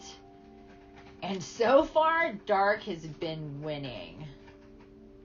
Dark has been winning. A card just flipped. I haven't even looked at it because I don't want to get distracted, but that is what they're showing me right now, with especially divine masculine aspects, earth signs, Taurus, Virgo, Capricorn.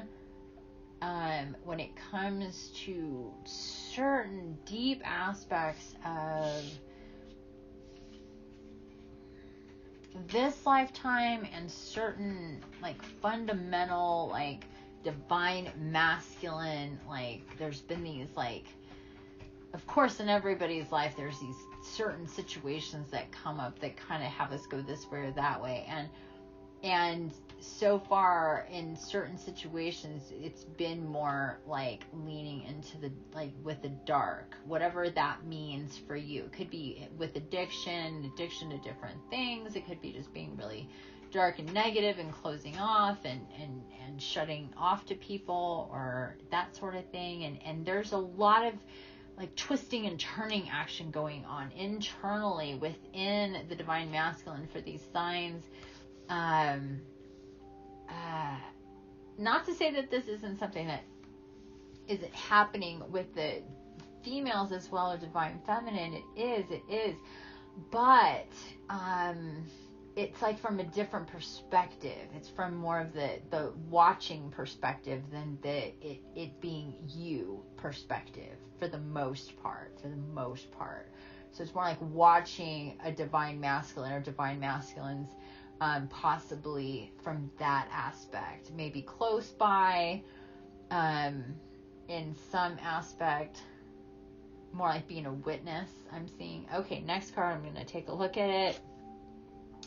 7 of Wands, Lord of Valor. That was in reverse.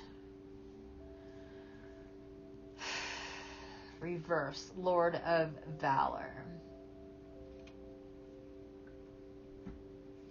Interesting.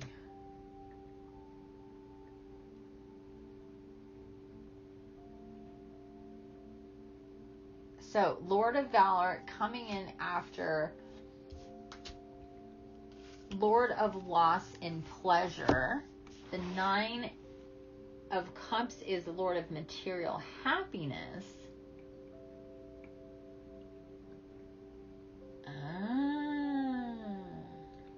Interesting. Okay, so big picture here, you guys. What I'm seeing is with Prince of the Chariots of the Winds and Prince of the Chariot of Earth, the Blasted Tower, the 9 of Cups, the 5 of Cups, and then finally the 7 of Wands, is there has been an upside down situation, not wanting to see things for what they truly are, being more in from the perspective of like, what's the right word? There's so many different pictures that are coming to mind. Just, I don't know, gluttonous or selfish or in denial or naive even. But there's also not, if there's judgment with that. It's just kind of like, this was the perspective, but there's been a shift. There's been a lot of shifting and a lot of like, even Sandoval is saying, remember how I've been pointing things out. So there's been a lot of pointing things out and So the things that you've been seeing and the things in the way that you've been living are not coinciding. It's just like, this is just not fitting right. So there's this blasted tower situation where things, not at the foundation. The foundation, and this is something that we talked about with the blasted tower, because I did get into the blasted tower in one of my earlier podcasts, and the foundation of the blasted tower is very is sturdy. It does not get hit, it does not fall down, it does not break apart. It's the top half of the blasted tower. So that's also like seen as an explosion of energy towards the top or the tip of the tower. The tower is also seen as something very phallic, male energy. This is coming in with the king of swords, the king of pentacles. So there's that. There's even like the sign for male, there's like the circle with the arrow, the male symbol, like right at the top of the blasted tower. The blast is seen as like the orgasm, or like the moment of enlightenment, that kind of thing. The moment of where there's destruction to create construction, creation. So that's what really the blasted tower is about. It's about destroying something to create something. But also with the blasted tower, the foundation stays intact. So it's about deeply knowing of oneself, but maybe of being focused elsewhere. So this has to do with that. Okay. So being distracted with like the material, with the 3D world, with being able to be focused on things like fun and sex and just being lost in certain things in with yourself or with somebody else in that sort of sense.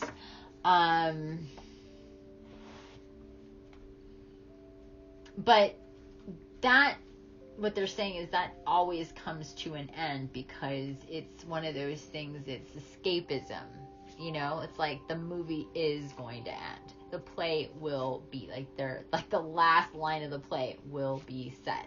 So it's one of those things. It's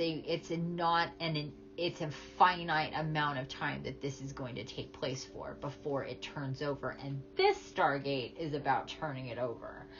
And understanding that they're like this here with the Five of Cups, Lord of loss and pleasure.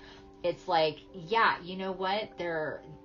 What once was pleasurable is no longer. Not in the way that it used to be. And that could mean my own or your own illusions and delusionment. Like in my own head, it was great being deluded like that, but that was then, this is now, and I'm seeing more and feeling more, understanding more, and therefore the illusionment has fallen apart. It's kind of like being in a magic house or a haunted house or something like that, that's supposed to like, show you certain things and hide certain things and have certain things going on, and then all of a sudden all the lights come on and people are standing around like, oh, okay, you see everything, huh? It's no more like, well, that kind of blew it for me. I see how the magic happens here, and it's just like there's this loss in pleasure because it's no longer holding up the illusion anymore. So it's like, okay. And so there's that process taking place, or it has taken place, and it's about like turning that over at this point and getting into a new, like the tower's literally being blasted. And then with the Seven of Wands, the Lord of Valor, and the Lord of Valor being in reverse,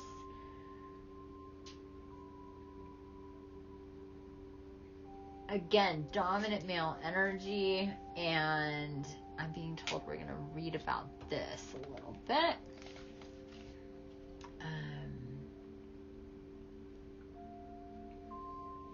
wow. It's opened up right too. That never happens with this book. 7 of Wands. Here we go. Lord of Valor. 7 wands appear in this card. 6 wands intertwining. The center upright wand has a winged solar disc and 2 serpents on top. And on the bottom is an orb with an arrow representing Mars.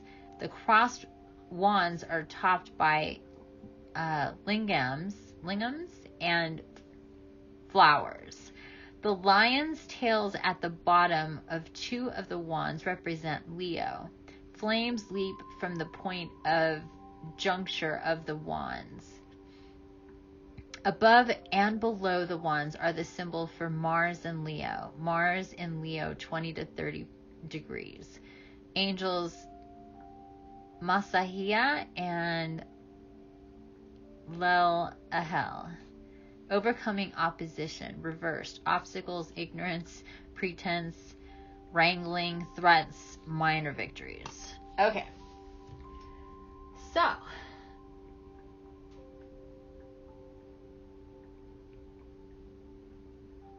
again, pointing to lions and the Lion's Gate here with Leo. So they're like representing again.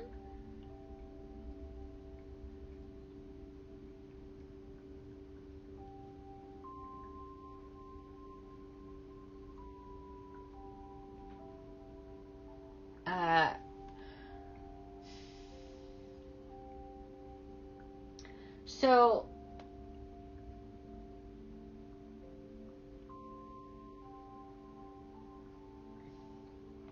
ignorance, pretense, wrangling, threats.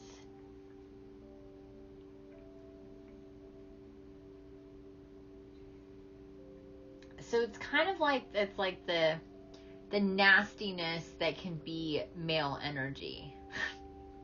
I don't know how else to put this right now. That's just kind of the things that they're showing me. Like the obnoxious things about men and the male energy and the dominant, like alpha, insensitive type, my way or the highway type of thing going on. Obstacles, ignorance, pretense, wrangling, threats, minor. So it's like, it's this,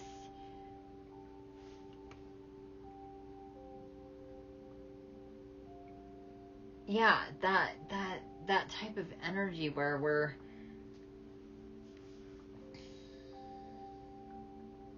I'm just seeing very stubborn, obstinate, like obnoxious, but like sensitive, like, well, you didn't respond fast enough, so guess that's that, kind of like, because I hold the, I'm the puppet master, I've got all the control, that kind of energy. It's like, oh, okay, all right there. It's like that king energy, that obnoxious king energy. We have 2 kings here, but they're like showing me like a king on a throne, just like up with their head, because he looked at me strange, and everybody's like, seriously, just because you can? Like, wow. It's even to that point, like just being the opposite of what divine masculine should be, really. Valor. Victory, valor. Advantage, gain. Overcoming opposition. So overcoming opposition, they're like, yeah, overcoming your bullshit, like overcoming like that brute force male energy, that kind of thing.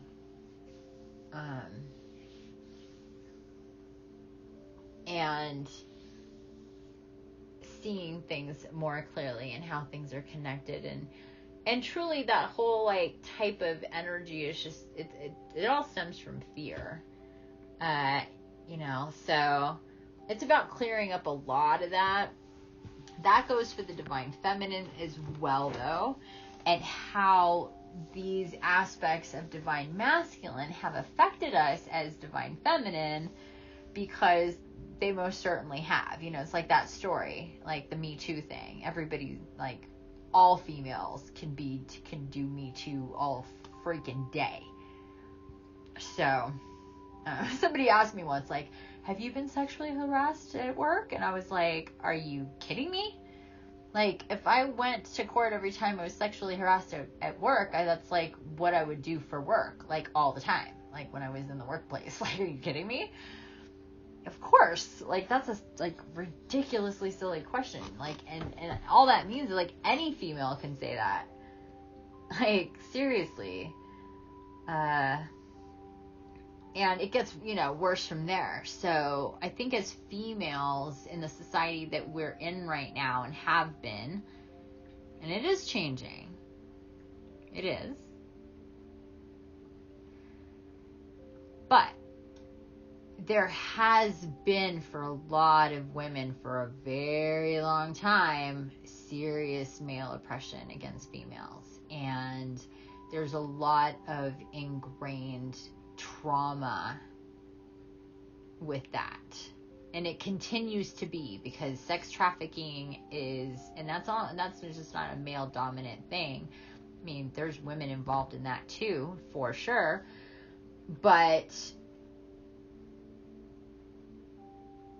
and that's an extreme, of course, but what I'm saying is that, it in a lot of sense, in many senses, it's getting better, because there's awareness that there is this imbalance, or has been. But as a collective, and as a light body collective, consciously or unconsciously, subconsciously, we have been working on balancing out the divine feminine, divine masculine aspects within the collective and within all of us. And this is why it comes up a lot, because it needs to be a point of focus, or else nothing will change. So we have to focus on stuff to get those things to change. So this is also about not trying to oppress and hide and tuck away and not think about the ways in which we have been either harassed or traumatized or abused by our male counterparts, but to see where the places are in which we need to heal, and to heal and forgive, ultimately. Forgive, heal, and move on without having these energetic ties. And on the same note, that needs to happen. The same things need to happen for our male counterparts from that side, and also males have been oppressed and dominated as well, and treated horribly in many, many situations.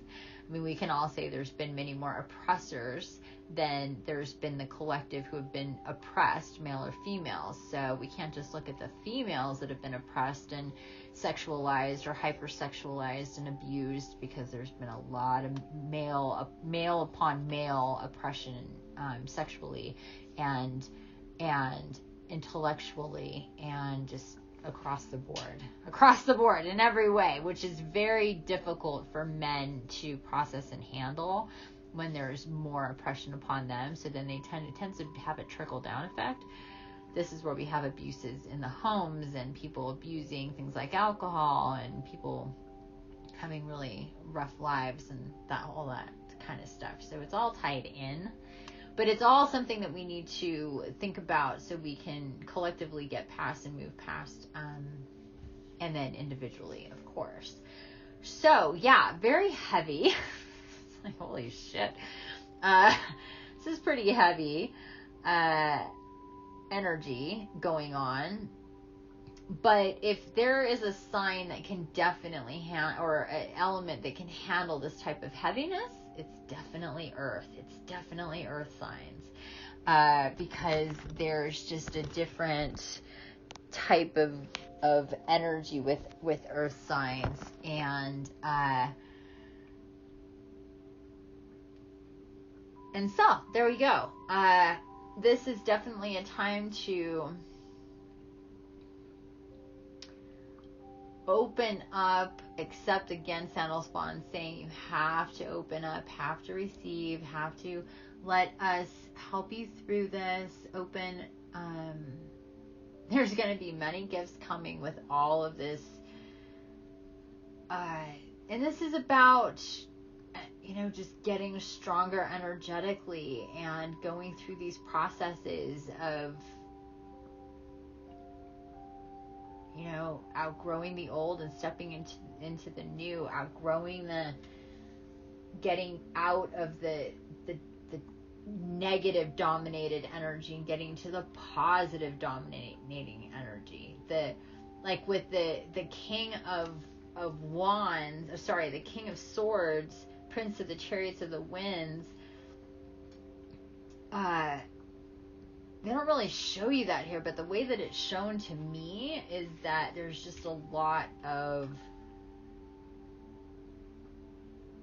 like, what happens when it's super, super windy, like in a hurricane or a tornado, you know, like shit just gets thrown everywhere and nothing makes sense and everything is just chaotic. That's what they're showing me with this. Whereas the Prince of the Chariot of Earth, it's like everything is exactly like in place and it's like grounded and it's bright and it's getting, you know, there's just like this completely different energy. Like, oh, everything's like after the storm. So it's like going through this stormy, blasted tower energy. And that's also, they're showing me again where Mars came up. Mars and Leo with the projecting out to the Lionsgate, but also feeling, Mercury retrograde. Mercury retrograde being definitely a thing that is helping with this process, because Mercury retrograde lets us like absorb and get into energies of the past. So it'll help us see what we need to work on with this. So there we go. Okay, guys, I'm going to take a couple of pictures and then we're going to move on. This was really freaking interesting. Really, really interesting reading here. King, Blasted Tower, 9, 5, Lord of Valor. Oh my gosh, that even rhymes. Okay. I'm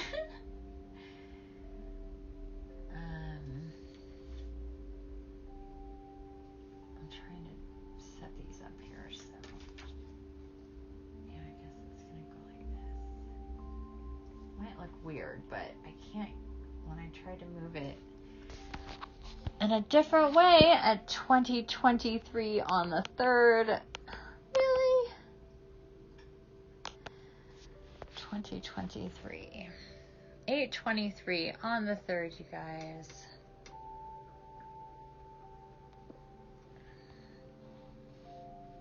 Gifts from God. Victory. Birdie chirping. Attracting, not chasing. Moonlighting. King of Swords. King of Pentacles. The Blasted Tower. 9 of Cups.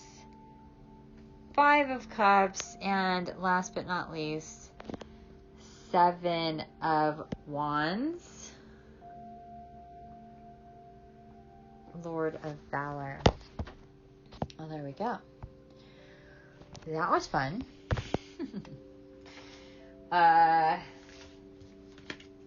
That was interesting. Very interesting reading, you guys. Okay, I'm excited to move on to the air signs, Gemini, Libra, and Aquarius.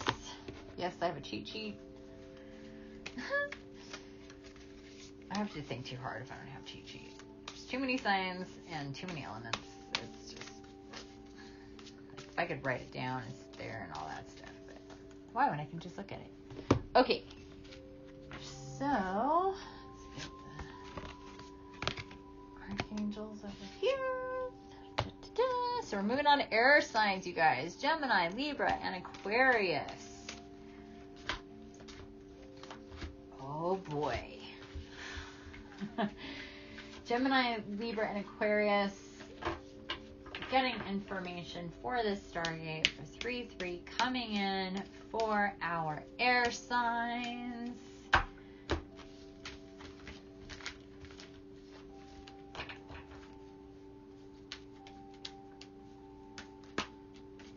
Wow. 2 cards flipping. Are we keeping these?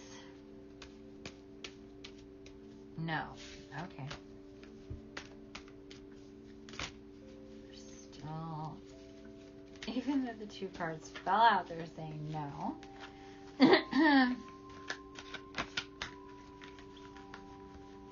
They were good messages, but not the messages that we want to give at this time. Okay.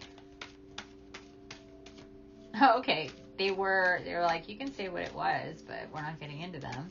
They were moon cycles and peace. There's peace in knowing only love is real. And pay attention to moon cycles. We've gotten a lot of those messages lately, so they're saying you can touch on them quickly, but officially we have other messages. Okay, and this is again air signs.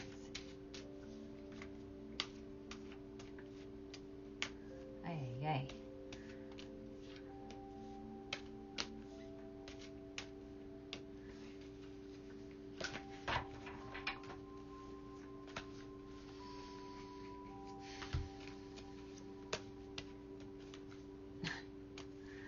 Sorry this is taking so long. It is what it is, though.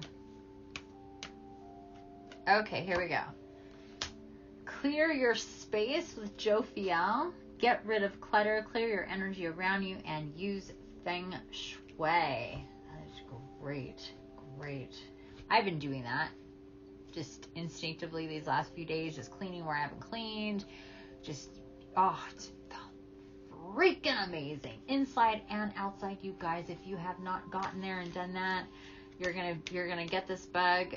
This could be for the entire collective, but it's coming out for the air signs. Clear your space. Makes sense. Just go in with that air and just whoosh, just get through, sweep and mop and get into the corners and clean out your fridge and just move things around, clear space out, just all that good stuff.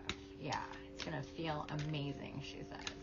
You want to use incense, essential oils, get your sage, do some saging, and definitely ASAP every day through the Stargate. She's saying sage and use Palo Santo.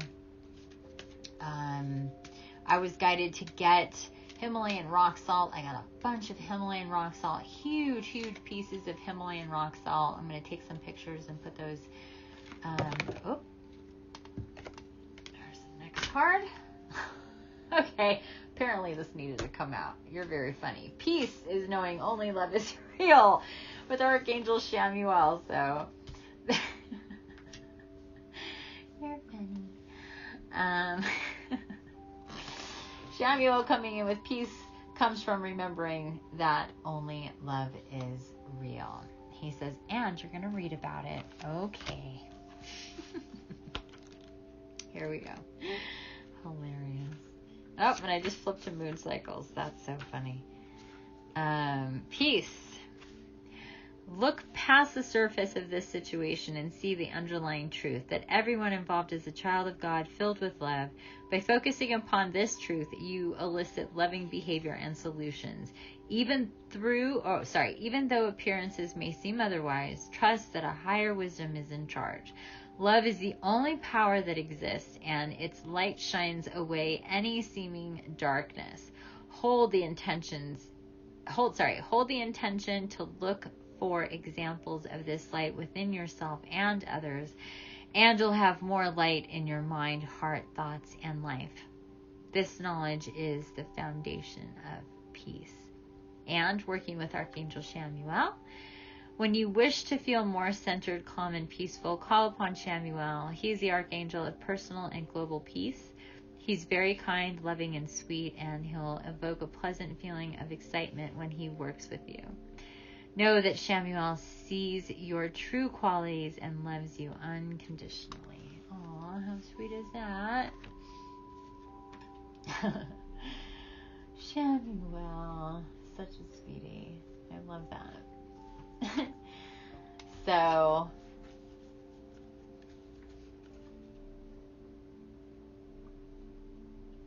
love. Okay, this is interesting. Something about this. Okay, we're going to move on to Angels of Abundance Oracle. Again, for air signs, you guys. Oh, I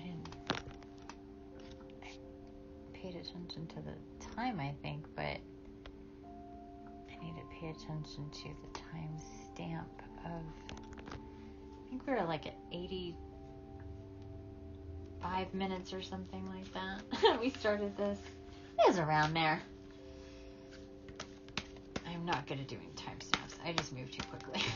I won't even stop to like write it down. I take a screenshot. First card. Oh, look at this. Again, attracting, not chasing. Okay, they're saying we're going to pull that off to the side, but that applies here as well. Wow. So, just something to think about. Here's another card just fell.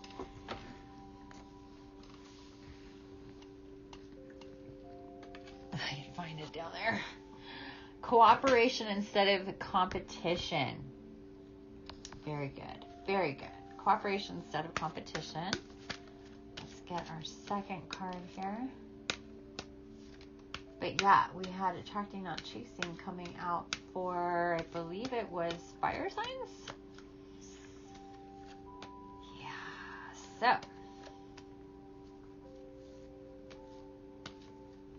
Okay, next card. It is safe for you to receive. Oh, this is fantastic. All right, guys. First, let's read about cooperation instead of competition. This card comes up a lot. What's yours is yours and no one can take from you. There's no need to compete as there's an abundance for all. You have complete access to unlimited abundance for yourself and to share with others. With cooperative partnerships, you can accomplish anything. So it shows you these three angels, and one has like a flute type, not a flute, but a horn type thing, and then one has a little harp, and the other one has a guitar, and they're playing music. They're cooperating. They're making beautiful music together. The next card, it is safe for you to receive.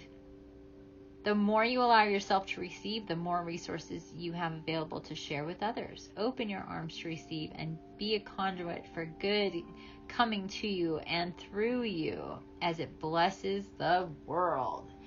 Yes, yes, yes. That goes along with peace and love and all that good stuff. So the more you're feeling of that, the more you're going to send out into the collective. And these two things go really well together. Again, just kind of backing up to clear your space and peace. So the more you clear your space, the more peace you'll have, the more you'll be able to receive, the less conflict you'll have in your life. So there's not going to be any type of weird energy. Well, I shouldn't say that. Not any type of. I wish there wasn't any type, but there's going to be a lot less competitive energy in your life on different levels. Or even feeling jealous, possessive. I'm feeling that too. So those energies, we need to work on clearing the space for those type of energies to be cleared. And also actively holding space about that. Oh, I see. And that's how that goes with attracting, not chasing. So that's like jealous, possessive energy type stuff is very toxic and has this like competitive, jealous, possessive kind of feel to it. So that's how those two are tied in. They even have similar colors. Interesting. And so you're not going to have peace if you're in any type of relationship, especially romantic, where there's jealousy and possessiveness and that type of stuff going on.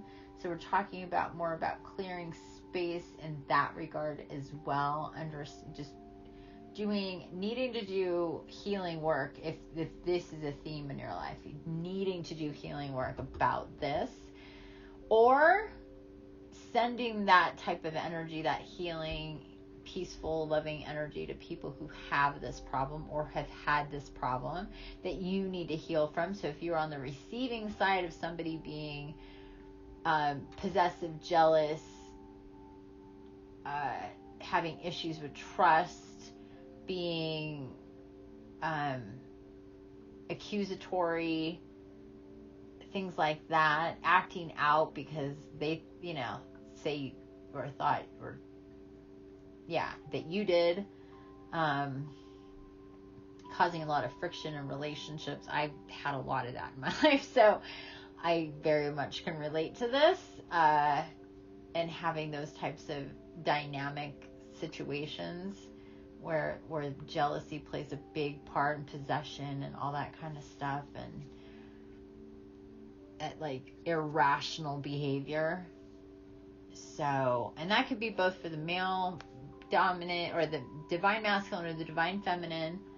But this can also tie into the, more the divine masculine aspect, and also for, I'm hearing, for the earth signs in our previous reading. So that applies there too. Okay, moving on to the tarot, you guys.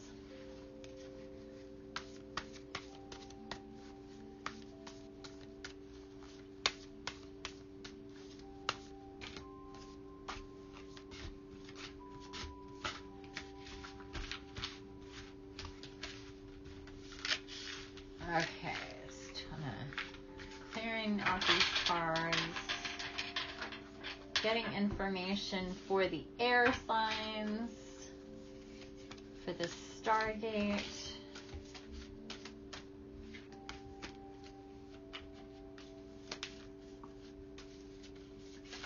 There's definitely been themes with these readings so far. So let's see what we get this time around.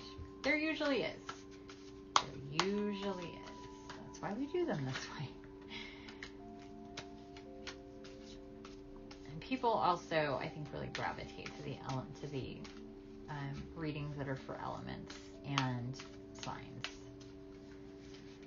Okay, first card, you guys. 3 of Swords.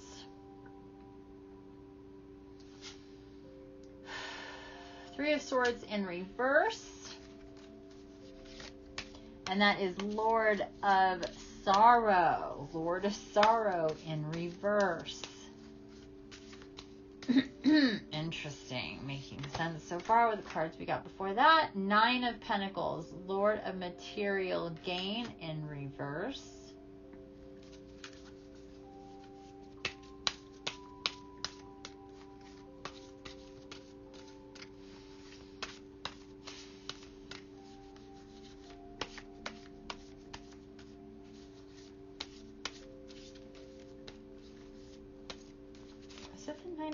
No, it was the 9 of Cups before.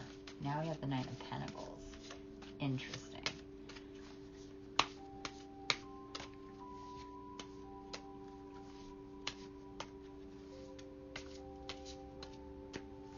So, Lord of Sorrow in reverse. Lord of Material Gain in reverse. Oh, here's the next card. Another 3. 3 of Wands in reverse, Lord of Established Strength. So we have 3 cards, all in reverse, and we have 2 3s in there, with a 9 in the middle, which is also 3 3s. Okie dokie.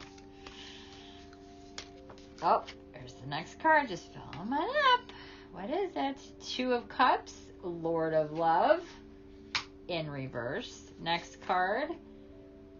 10 of Swords, Lord of Ruin, in reverse. Every single card coming out in reverse right now. We have 5 cards out.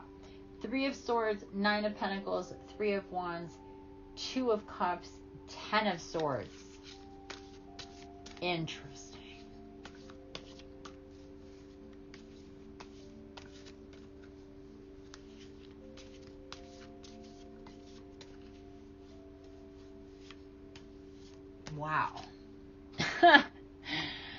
Wow. Wow. Again, for air signs, Gemini, Libra, and Aquarius. what do we have here, you guys? Interesting.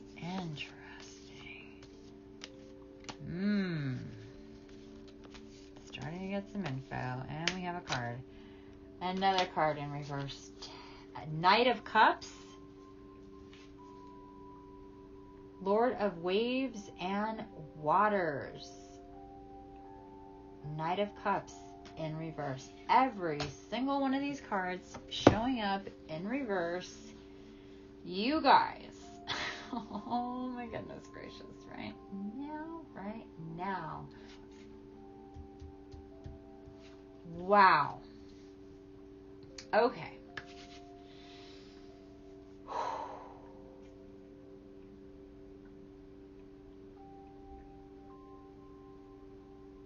Okay. Where to begin? I could kind of see this happening. I was like, oh, this is going to have to do with love. I just know this is going to have to do with love. This is going to be love stuff, romantic stuff, getting over hurts and pains, having to do with love. Romantic love. And then the cards started falling. Wow. Okay, you guys. Well, this is about, you guessed it, love. And romantic love, relationships that are perceived as, like we were talking about a bit before, perceived as unsuccessful, or where there was heartbreak, or where you feel guilty for breaking somebody's heart, whether, there could be cheating involved, being intimate with another person, knowing you weren't fully in the relationship and kind of allowing for time and space to take over, and it seemingly leading to the demise of the relationship.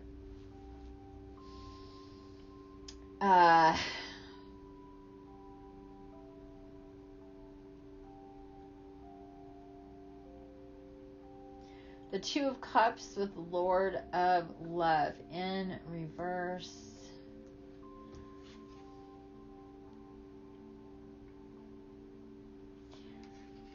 Oh, well, they're all in reverse, aren't they? Three, yeah, 2, 3, okay. So, you guys, this Stargate is all about, doing either it could even be in the physical. You maybe even face physically with, like, love situations from the past, but it could just be coming up in different ways for you in your mental body, in your emotional body, in your spiritual body, and of course in your physical body as well, reacting to all of this, maybe thinking of people, situations, and experiences where you had great elation of love or feelings of love, or, then they let down, or the abandonment, things like this. Just,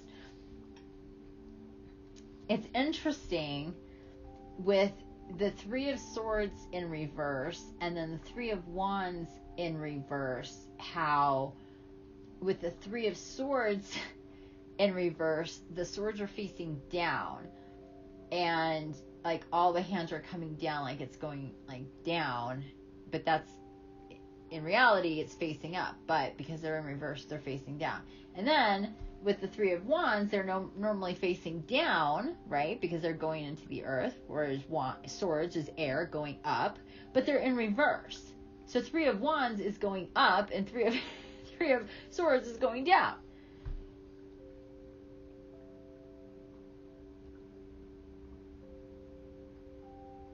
Really interesting with that Nine of Pentacles in the center, and really showing me that this is a big kind of threshold, gateway in itself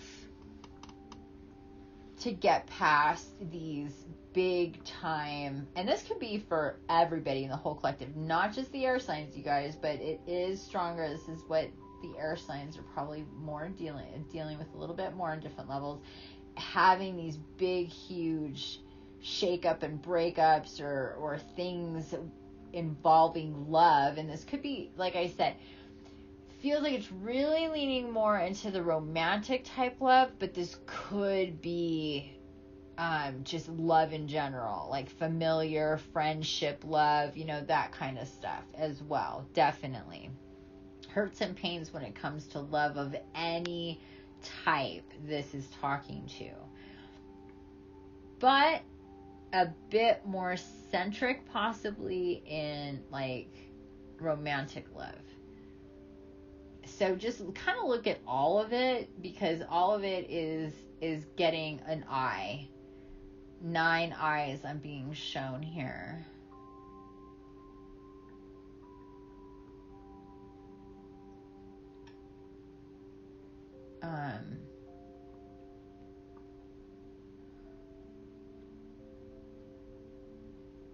I'm just hearing 9 eyes for the 9 lives. And I'm not really sure what that means. It's kind of rare that I hear things and I don't understand what they're saying exactly.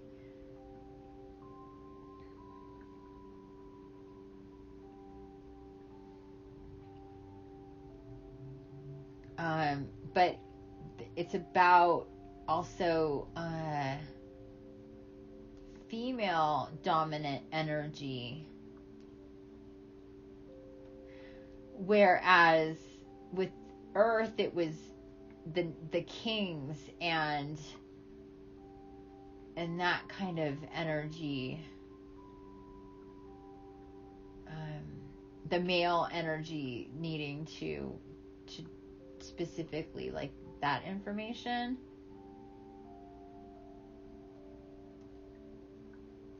Where this is kind of showing me like,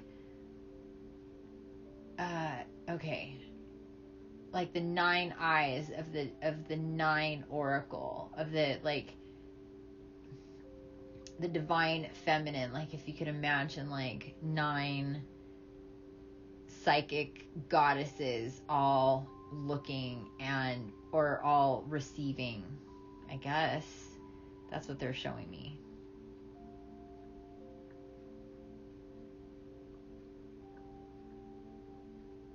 Yeah. 9 eyes of the 9 lives. But it's very feminine in energy, what I'm seeing here. Like literally focusing in on this energy. Like, so air signs, especially divine feminine, holding, like connecting with our ancestors through space and time, through the magic of space and time, and projecting back and forth through this Stargate, this divine feminine energy to cycle through and clean out the impurities of oppressions and things like that have that we have held on to through time and through the energetic bodies, through whether in being incarnate or not.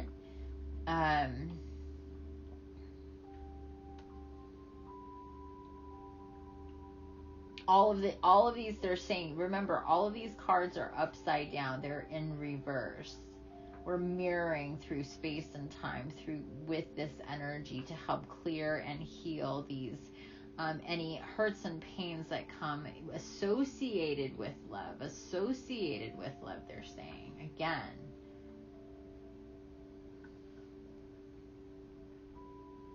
So really work again in meditation and astral.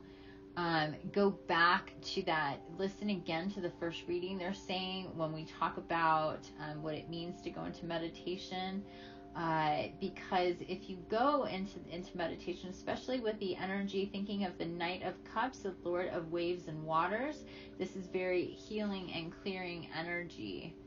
Very this is to help bring in and balance in the energies. Remember how I said it's very female dominant, very divine feminine dominant. Okay, so rounding this out with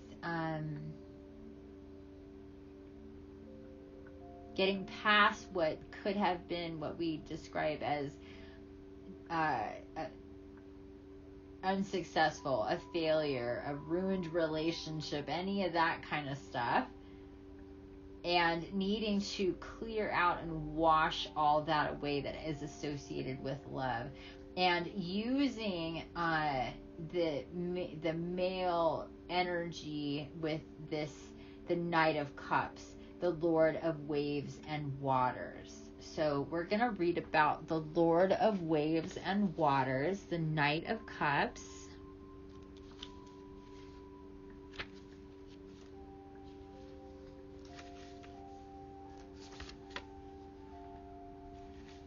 If I can find it. Oh, I just saw it. Just saw it. Okay, here we go. Knight of Cups, Lord of Waves and Waters, fiery part of water. A youthful winged warrior with billowing hair rides upon his white horse. His crest is a peacock, for one of the stigmata of water in its most active form is brilliance, as is the representation of the phenomenon of fluorescence. Beneath the horse's feet are the waters of the sea. A crab, a symbol of Cancer, emerges from the cup. Peacock feathers and a crab also appear on the lower portion of his shield. At the top of the shield is a crab-like sigil. Rules from above 20% Aquarius to 20% Pisces, including the greater part of the constellation of Pegasus.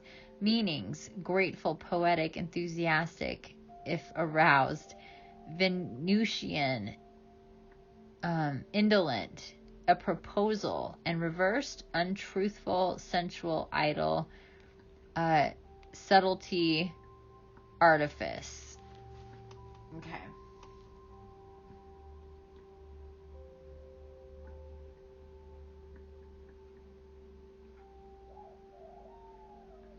Okay, so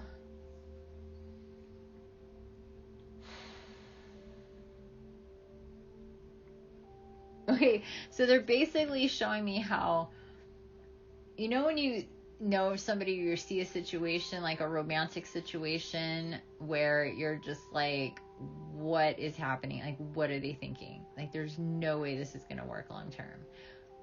It's either a distraction, you know, it's something just temporary, it's a phase, it's something somebody's going through. They think it's forever and ever, but you can clearly look at it and go, there's no way. And it's kind of like that. That's what they're showing me. Like, we've all had these situations where we've been like totally in denial and deluded with whatever it is, good or bad or indifferent, where we're not seeing clearly, and it has affected our love relationships because of our own perspective, or even like in a familiar environment, they're saying, where it's very out of balance, or somebody is very abusive or dominant, and there's somebody else that's always very like, you know, picking up that slack, or however you want to put that, just kind of taking the brunt of all that. So it's about all of these different layers of relationships and love, and getting past all this, and just like, first thing coming out of the chute here with the air signs was jovial, with clear your space, get rid of clutter, clear the energy around you, and use feng shui. So she's literally saying this is about clearing the energetic space around you that's worked like a buffer zone or walls around you to keep love at bay because of these different things that have happened in your life. It's time to knock all that down, clear the way, because you're not going to be fully satisfied and happy in your life. You're not going to be fully fulfilled. None of the things are going to be the way that they should, and the way that they should feel in your body, energetically, etc., if all of this stagnant hurt energy revolving love or around people that should be seen as loving us, or we, you know, feel betrayed by, or we betrayed and we should have felt like we should have loved better, you know, it's all connected. So on both sides of that coin, again, every single one of these cards from this tarot, all in reverse. And it's all about love. So seeing love kind of as the enemy, as something to fear, as something to run from, as something to get away from, like the monster in your life, you know, when that is the opposite. Shamuel coming in, and we read about Shamuel saying, you know, you have to remember people in your, think of them as a soul, as a spirit, as this loving child of God, and that will help you get past and forgive and move on and all that good stuff. So it's a lot easier said than done, and that is why we do clearings and healings, so we can help with all this, because you know, these things and pains and hurts and situations and experiences and events that happen with people, whether they're one day or it's ongoing for a long time, you know, when it's all in that reverse lower frequency of love, and it turns from love, you know, from love and unconditional love into fear of love and fear in general, it is all backwards, and it needs to be turned right. So these aspects of life definitely are going to be coming up and need to come up. So please follow your guided path in this regards. Do relationship inventory. We've talked about this before. This will help highlight what you need to work on and what is standing out at this time. And this will be an ongoing process. It won't all be done in one shot or in one Stargate, but we're definitely working on it big time right now. Okay, guys, we're going to move on. I'm going to take some pictures, and we're going to move on to our last and final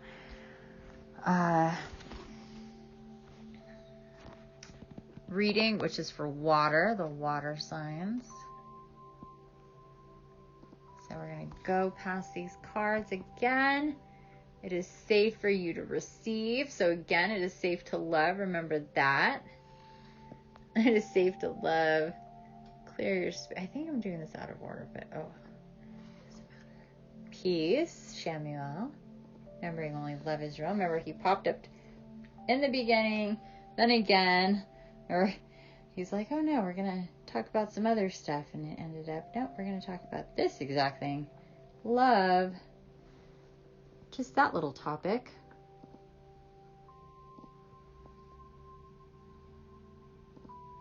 Okay.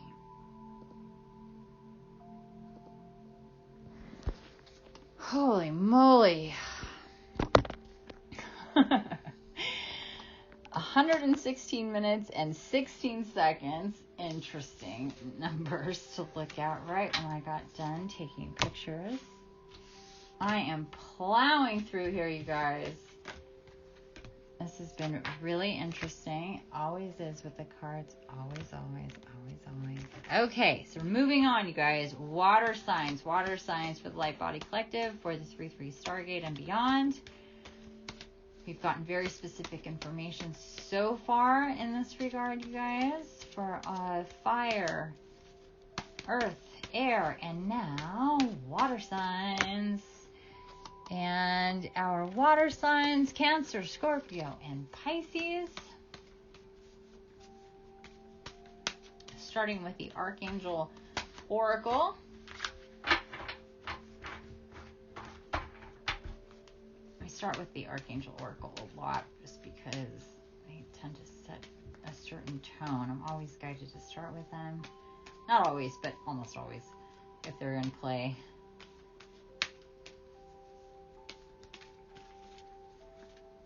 Oh my goodness. This has been intense. It's another one of those, I'm going to eat hard and sleep hard after this. Sometimes I say that and that's exactly what happens, and then sometimes I say that and then I'm up all night. Seriously, I'm like, oh my god, I know I'm going to crash so hard when I get done with this. And it's just the energies are just so intense and there's so much coming in. It feels like that at the time. But afterwards, it's just, it was just what I was doing. It is actual work, you guys, doing this kind of stuff. Believe it or not. Oh my goodness. Definitely. Sometimes serious heavy lifting. Energetically, very heavy lifting. Okay. Feeling it getting close here. Feeling extra tingly. There it is. Aww. Nurture with Archangel Gabriel. As you nurture a child, you nurture your own inner child. Both activities are important for you right now. At 21:01 on 3.3, this is about connecting with your inner child. There goes a no.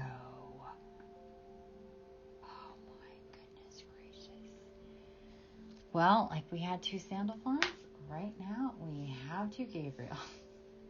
Or 3. Leadership, Archangel Gabriel. It is time for you to assume your leadership power and position and lovingly guide others. So yeah, literally, this card fell down and landed in my slipper. And I've seen, whoa, a bunch more cards just fell out here. Wow. Okay. They literally just popped right off the top. What are these cards? 1, 2, 3, 4, 5.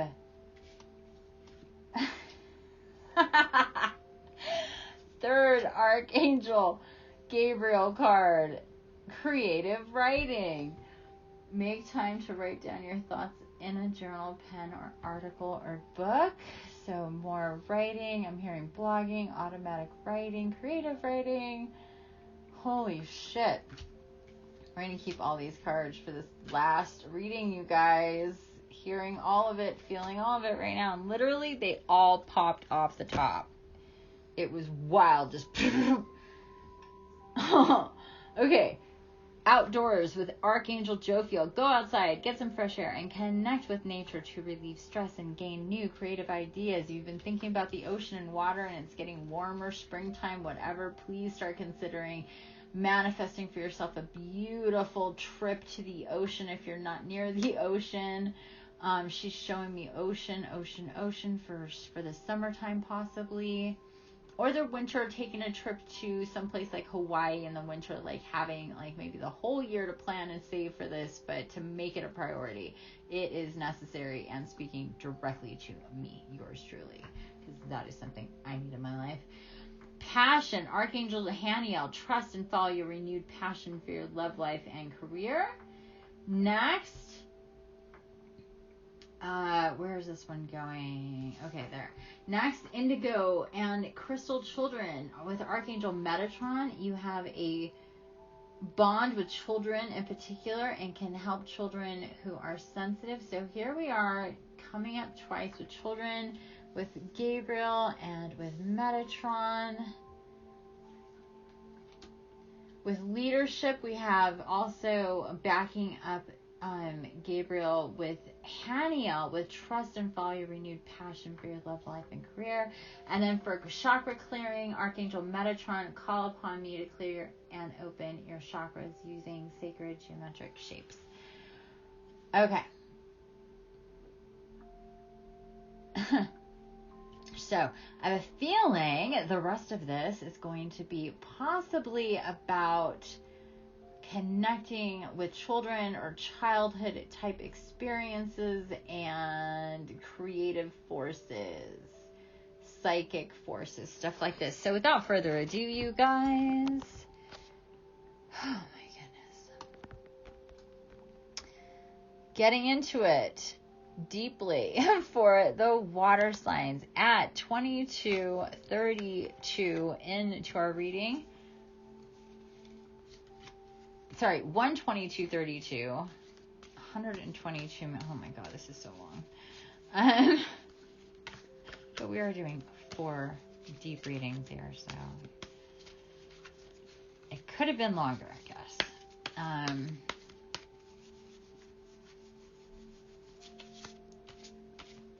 couple hours isn't 5. Okay, you guys, we are clearing these cards. We have, I think, all 3 Archangel Gabriel cards that are in this Archangel deck. Nurture, leadership, and creative writing. Yours truly. And outdoors with Jophiel, Indigo and Crystal Children with Metatron, passion for career, Trust and follow your renewed passion for your love life and career. And chakra clearing with Metatrons. We have Metatron showing up twice as well. Instead of the normal 2 cards, we have 2, 4, 6, 7 cards. Lastly, chakra clearing. Call upon me to clear and open your chakras using sacred geometric shapes. Okay. A lot coming through here with truly 1, 2, 3 archangels. So we can look at it that way. Okay, our first 3 cards coming out in a chunk.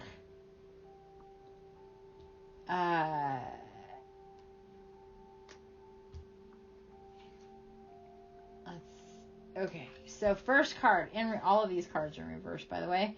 Queen of Wands, Queen of the Thrones of Flame in reverse. 6 of Wands, Lord of Victory in reverse. 5 of Swords, Lord of Defeat in reverse. Very interesting. I always say that, don't I? Very interesting. Because it is. It's always interesting to me. A lot. It's interesting all this fire coming out with it for the water signs. Interesting. A lot of fire. A lot of... Oh my goodness. 3 more cards just literally popped all over the place. First card, the Lovers, Children of the Voice Divine. Another card talking about children. The Lovers, Children of the Voice Divine. Next card. Oh my gosh, no, it's a huge... Okay, they're telling me to take the top card. A big old chunk, but I'm not getting into all that. I didn't even want to look. I just picked up the top card they told me. Again, the Blasted Tower. The Blasted Tower, the Lord of the hosts of the mighty, coming in right behind the Lovers, Children of the Voice Divine. Oh, wowza. The third card that landed on the table, the Last Judgment, card number 20, the Spirit of the Primal Fire. Oh, my goodness. Wow.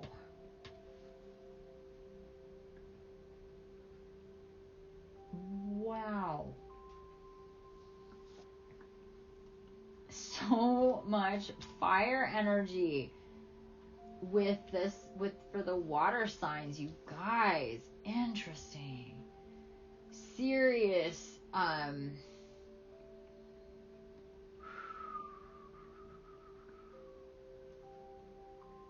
huge, like the sun on fire, like type of energy, like that intense with the fire energy, like balls of fire energy.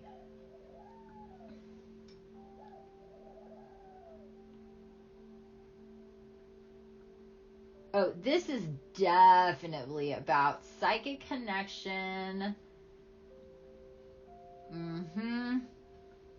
Thinking about your psychic connection now and when you were a child, thinking about children and their psychic connections. I was just talking about this when I saw a 2-week-old baby. My neighbor is a 2-week-old baby. Ah! I have a neighbor that's a 2-week-old baby, and she's like, we're looking for a nanny. And I was like, oh, don't even tempt me. Because I've done nanny life before, taking care of babies and children all day long, and I love it. I absolutely love it. Doesn't leave much time for other things, though. I was like, oh, God, you're tempting me with that so hard. But, yeah. Anyway, children, babies, childhood, connections, psychic, telepathic. We were talking about that with baby. I was like, I said, I love babies because they're very telepathic. They're very psychic. They're very communicative. They tell you exactly what they want. There's no bullshit.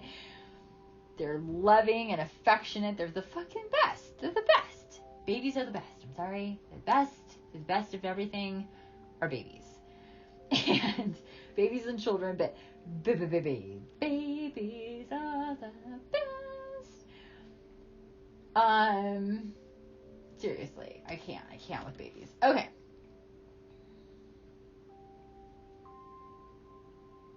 really, this is about connecting and reconnecting to your soul self, to your psychic self, to that innate psychic intuitive ability that you had as a child. They're reminding me of my own self when I look at these Gabriel cards. They're reminding me of my own self when I was a child and how psychic I was and how I very intentionally turned that off.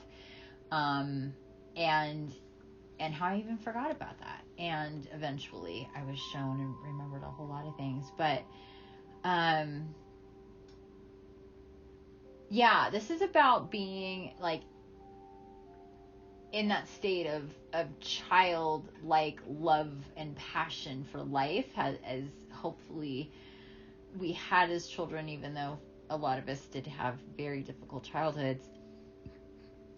We did have moments and days of real understanding of how connected things were, even if it was difficult for us to fully comprehend.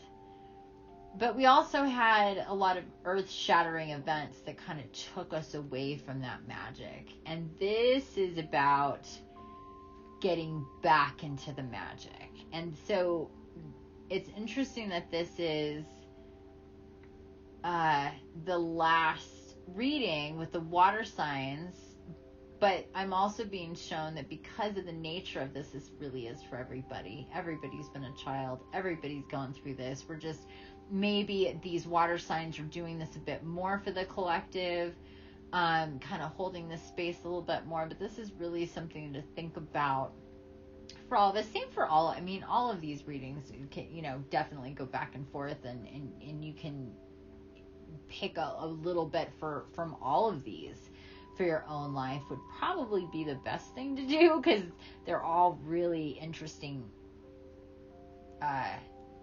themes and facets and functions for our renewed capabilities of ascension and moving forward. So I'm definitely being shown that, but if anything, with all of these cards coming out and being told to keep them and really what they are, and it's just really showing just a lot of dynamic fireball, moving up energy, getting connected, the lovers coming through here, the children of the voice divine, spirit of the primal fire, these two just feeling so, with the blasted tower right in between here. Lovers, the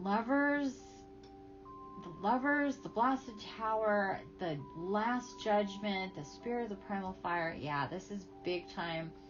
And Metatron saying, please, this is very literal, working with me, working with chakra clearing and healing, getting in better alignment energetically is definitely going to help.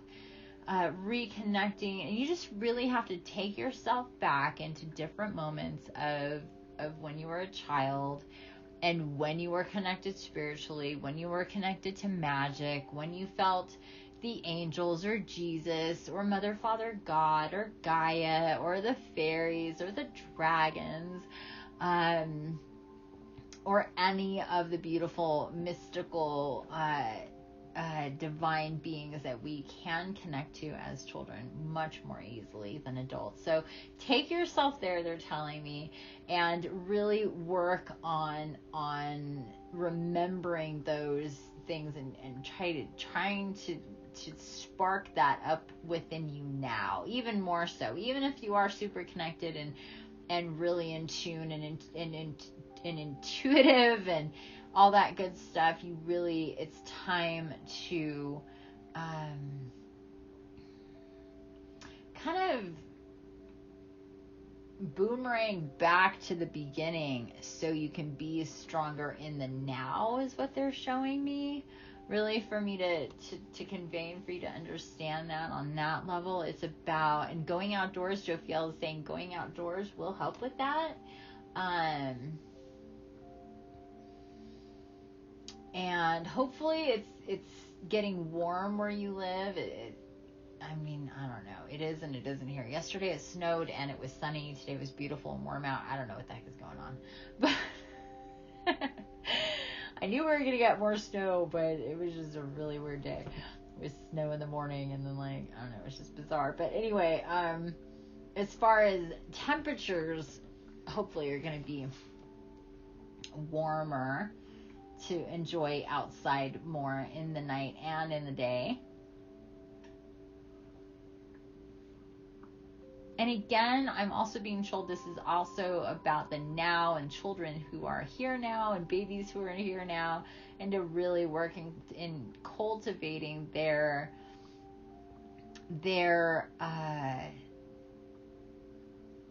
connections, their psychic abilities, their telepathic abilities, and their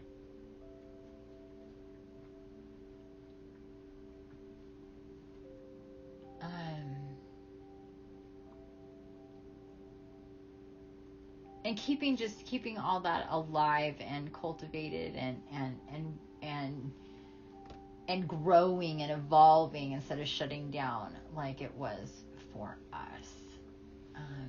So they can just get stronger and better from being little ones and having all of that be a big thing for them in their lives, because it is a big thing.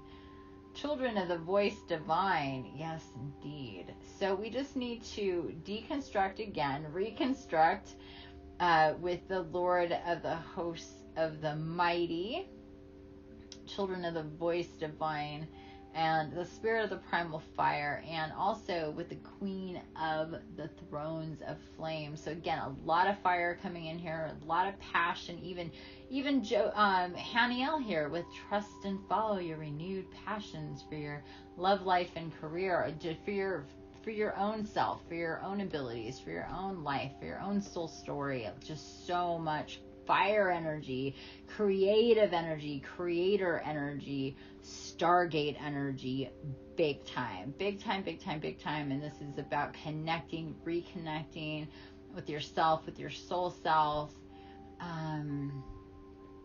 owning who and what you are, I'm hearing, is a big part of this.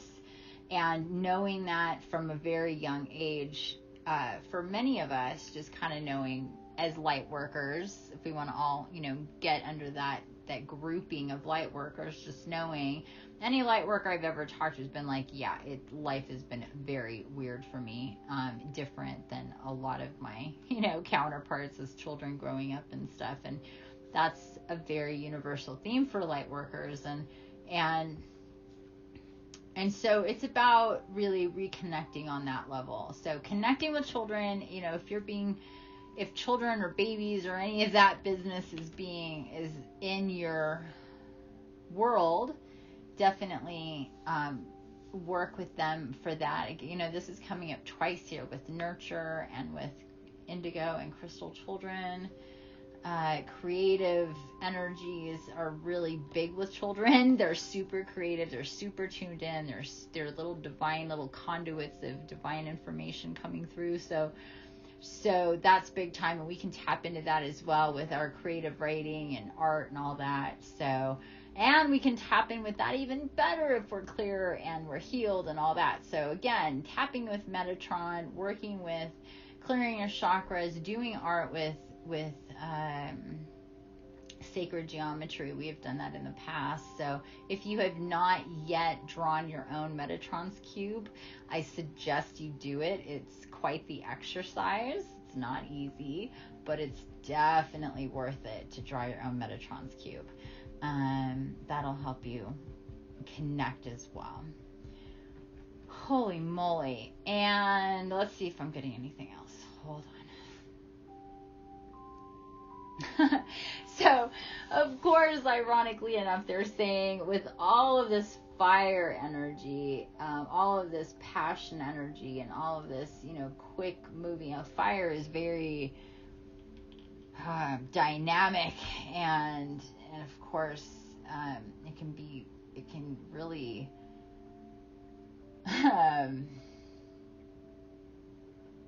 literally dry you out. Like, so much fire energy, so much psychic energy, so much of that. So you need to balance that out with water, literally. So I'm hearing, I think we talked about that in the beginning here about water. So needing to go into water, or to the sea, to the ocean, but definitely taking more baths, making your baths really count psychically, doing meditation in the bath, and I mean, that's where I do all my healing I do on myself is in the shower, in the bath. So this is a thing for sure, but even more so, it's like not just about, the water signs. It's just about water in general. Like, we need to get into water, get into bath, get into shower, really, for healing, for psychic connection, for meditative connection, and all of that. That's going to be very helpful, is what I'm shown here, just to counterbalance all the fiery energy coming through, and to help with healing and all of that sort of stuff, all that good stuff. Oh goodness, it is 21:21, 9:21 in the Pacific, you guys. 9:22 on the 3rd. Wow, 1:39:39 into this part of the recording. Holy moly. And I think we're done, you guys. We've gone through all of the elements, the different signs. We did fire, earth, air, and water. This last one really intense. Again, about children and nurturing children. Nurturing and going back and healing and clearing.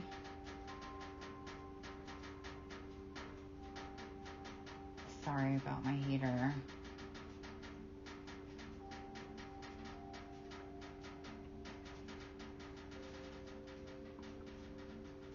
So, but not only, I'm hearing not only like, don't only think of like whatever it is about childhood stuff, and the trauma sense. There's also, again, a lot of the great stuff, a lot of these connections and things that we made and saw or felt, situations that happen, and just kind of see it from your adult perspective now, like a really good exercise in meditation and astral projection thing to do with time. And you can do this. You can go and be with yourself in the past. So you can do an astral projection meditation where you take yourself into any particular point in the past, and you're with yourself as an adult, but with yourself as a child, and just see it and be with yourself from that perspective, and just walk yourself through it, and be there for yourself as a child, as an adult, for yourself when you were a child.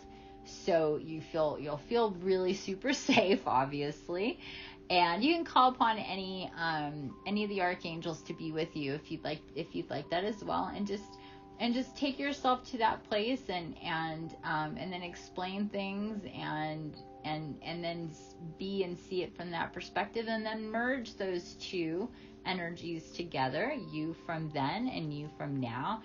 And that'll be part of a way to clear and to heal and to integrate. Okay, you guys. Wow. Okay, it's pretty amazing. These readings today. So thank you all for being here. For those of you on the other side, our divine angelics and the fae and the dragons and our ascended masters and everybody who is a part of this collective on the other side, bringing and giving us all this beautiful information. I really appreciate it. And for you there listening to the podcast, receiving this information, I appreciate it as well. Thanks for tuning in. Thanks for downloading and listening, you guys. I hope this has been beneficial and enlightening for you. It has been for me. And you may, I know this is long, but you may want to go back and listen to different points in this recording to get the best and the most information out of it. So, because there is a lot. And don't forget to like, share, and subscribe if you haven't already. Please share with your friends and loved ones who might get some benefit out of these readings for this time during the Stargate, whether they understand Stargates or not. It really doesn't matter. This is very beneficial for this time, but especially at this time. And you guys will be hearing from me soon, I'm sure. It feels like it's going to be a pretty busy Stargate. Till next time, guys, I do love you. Infinite love and blessings. Don't forget, the key is to create. I love you already, and always live in love. Bye, guys.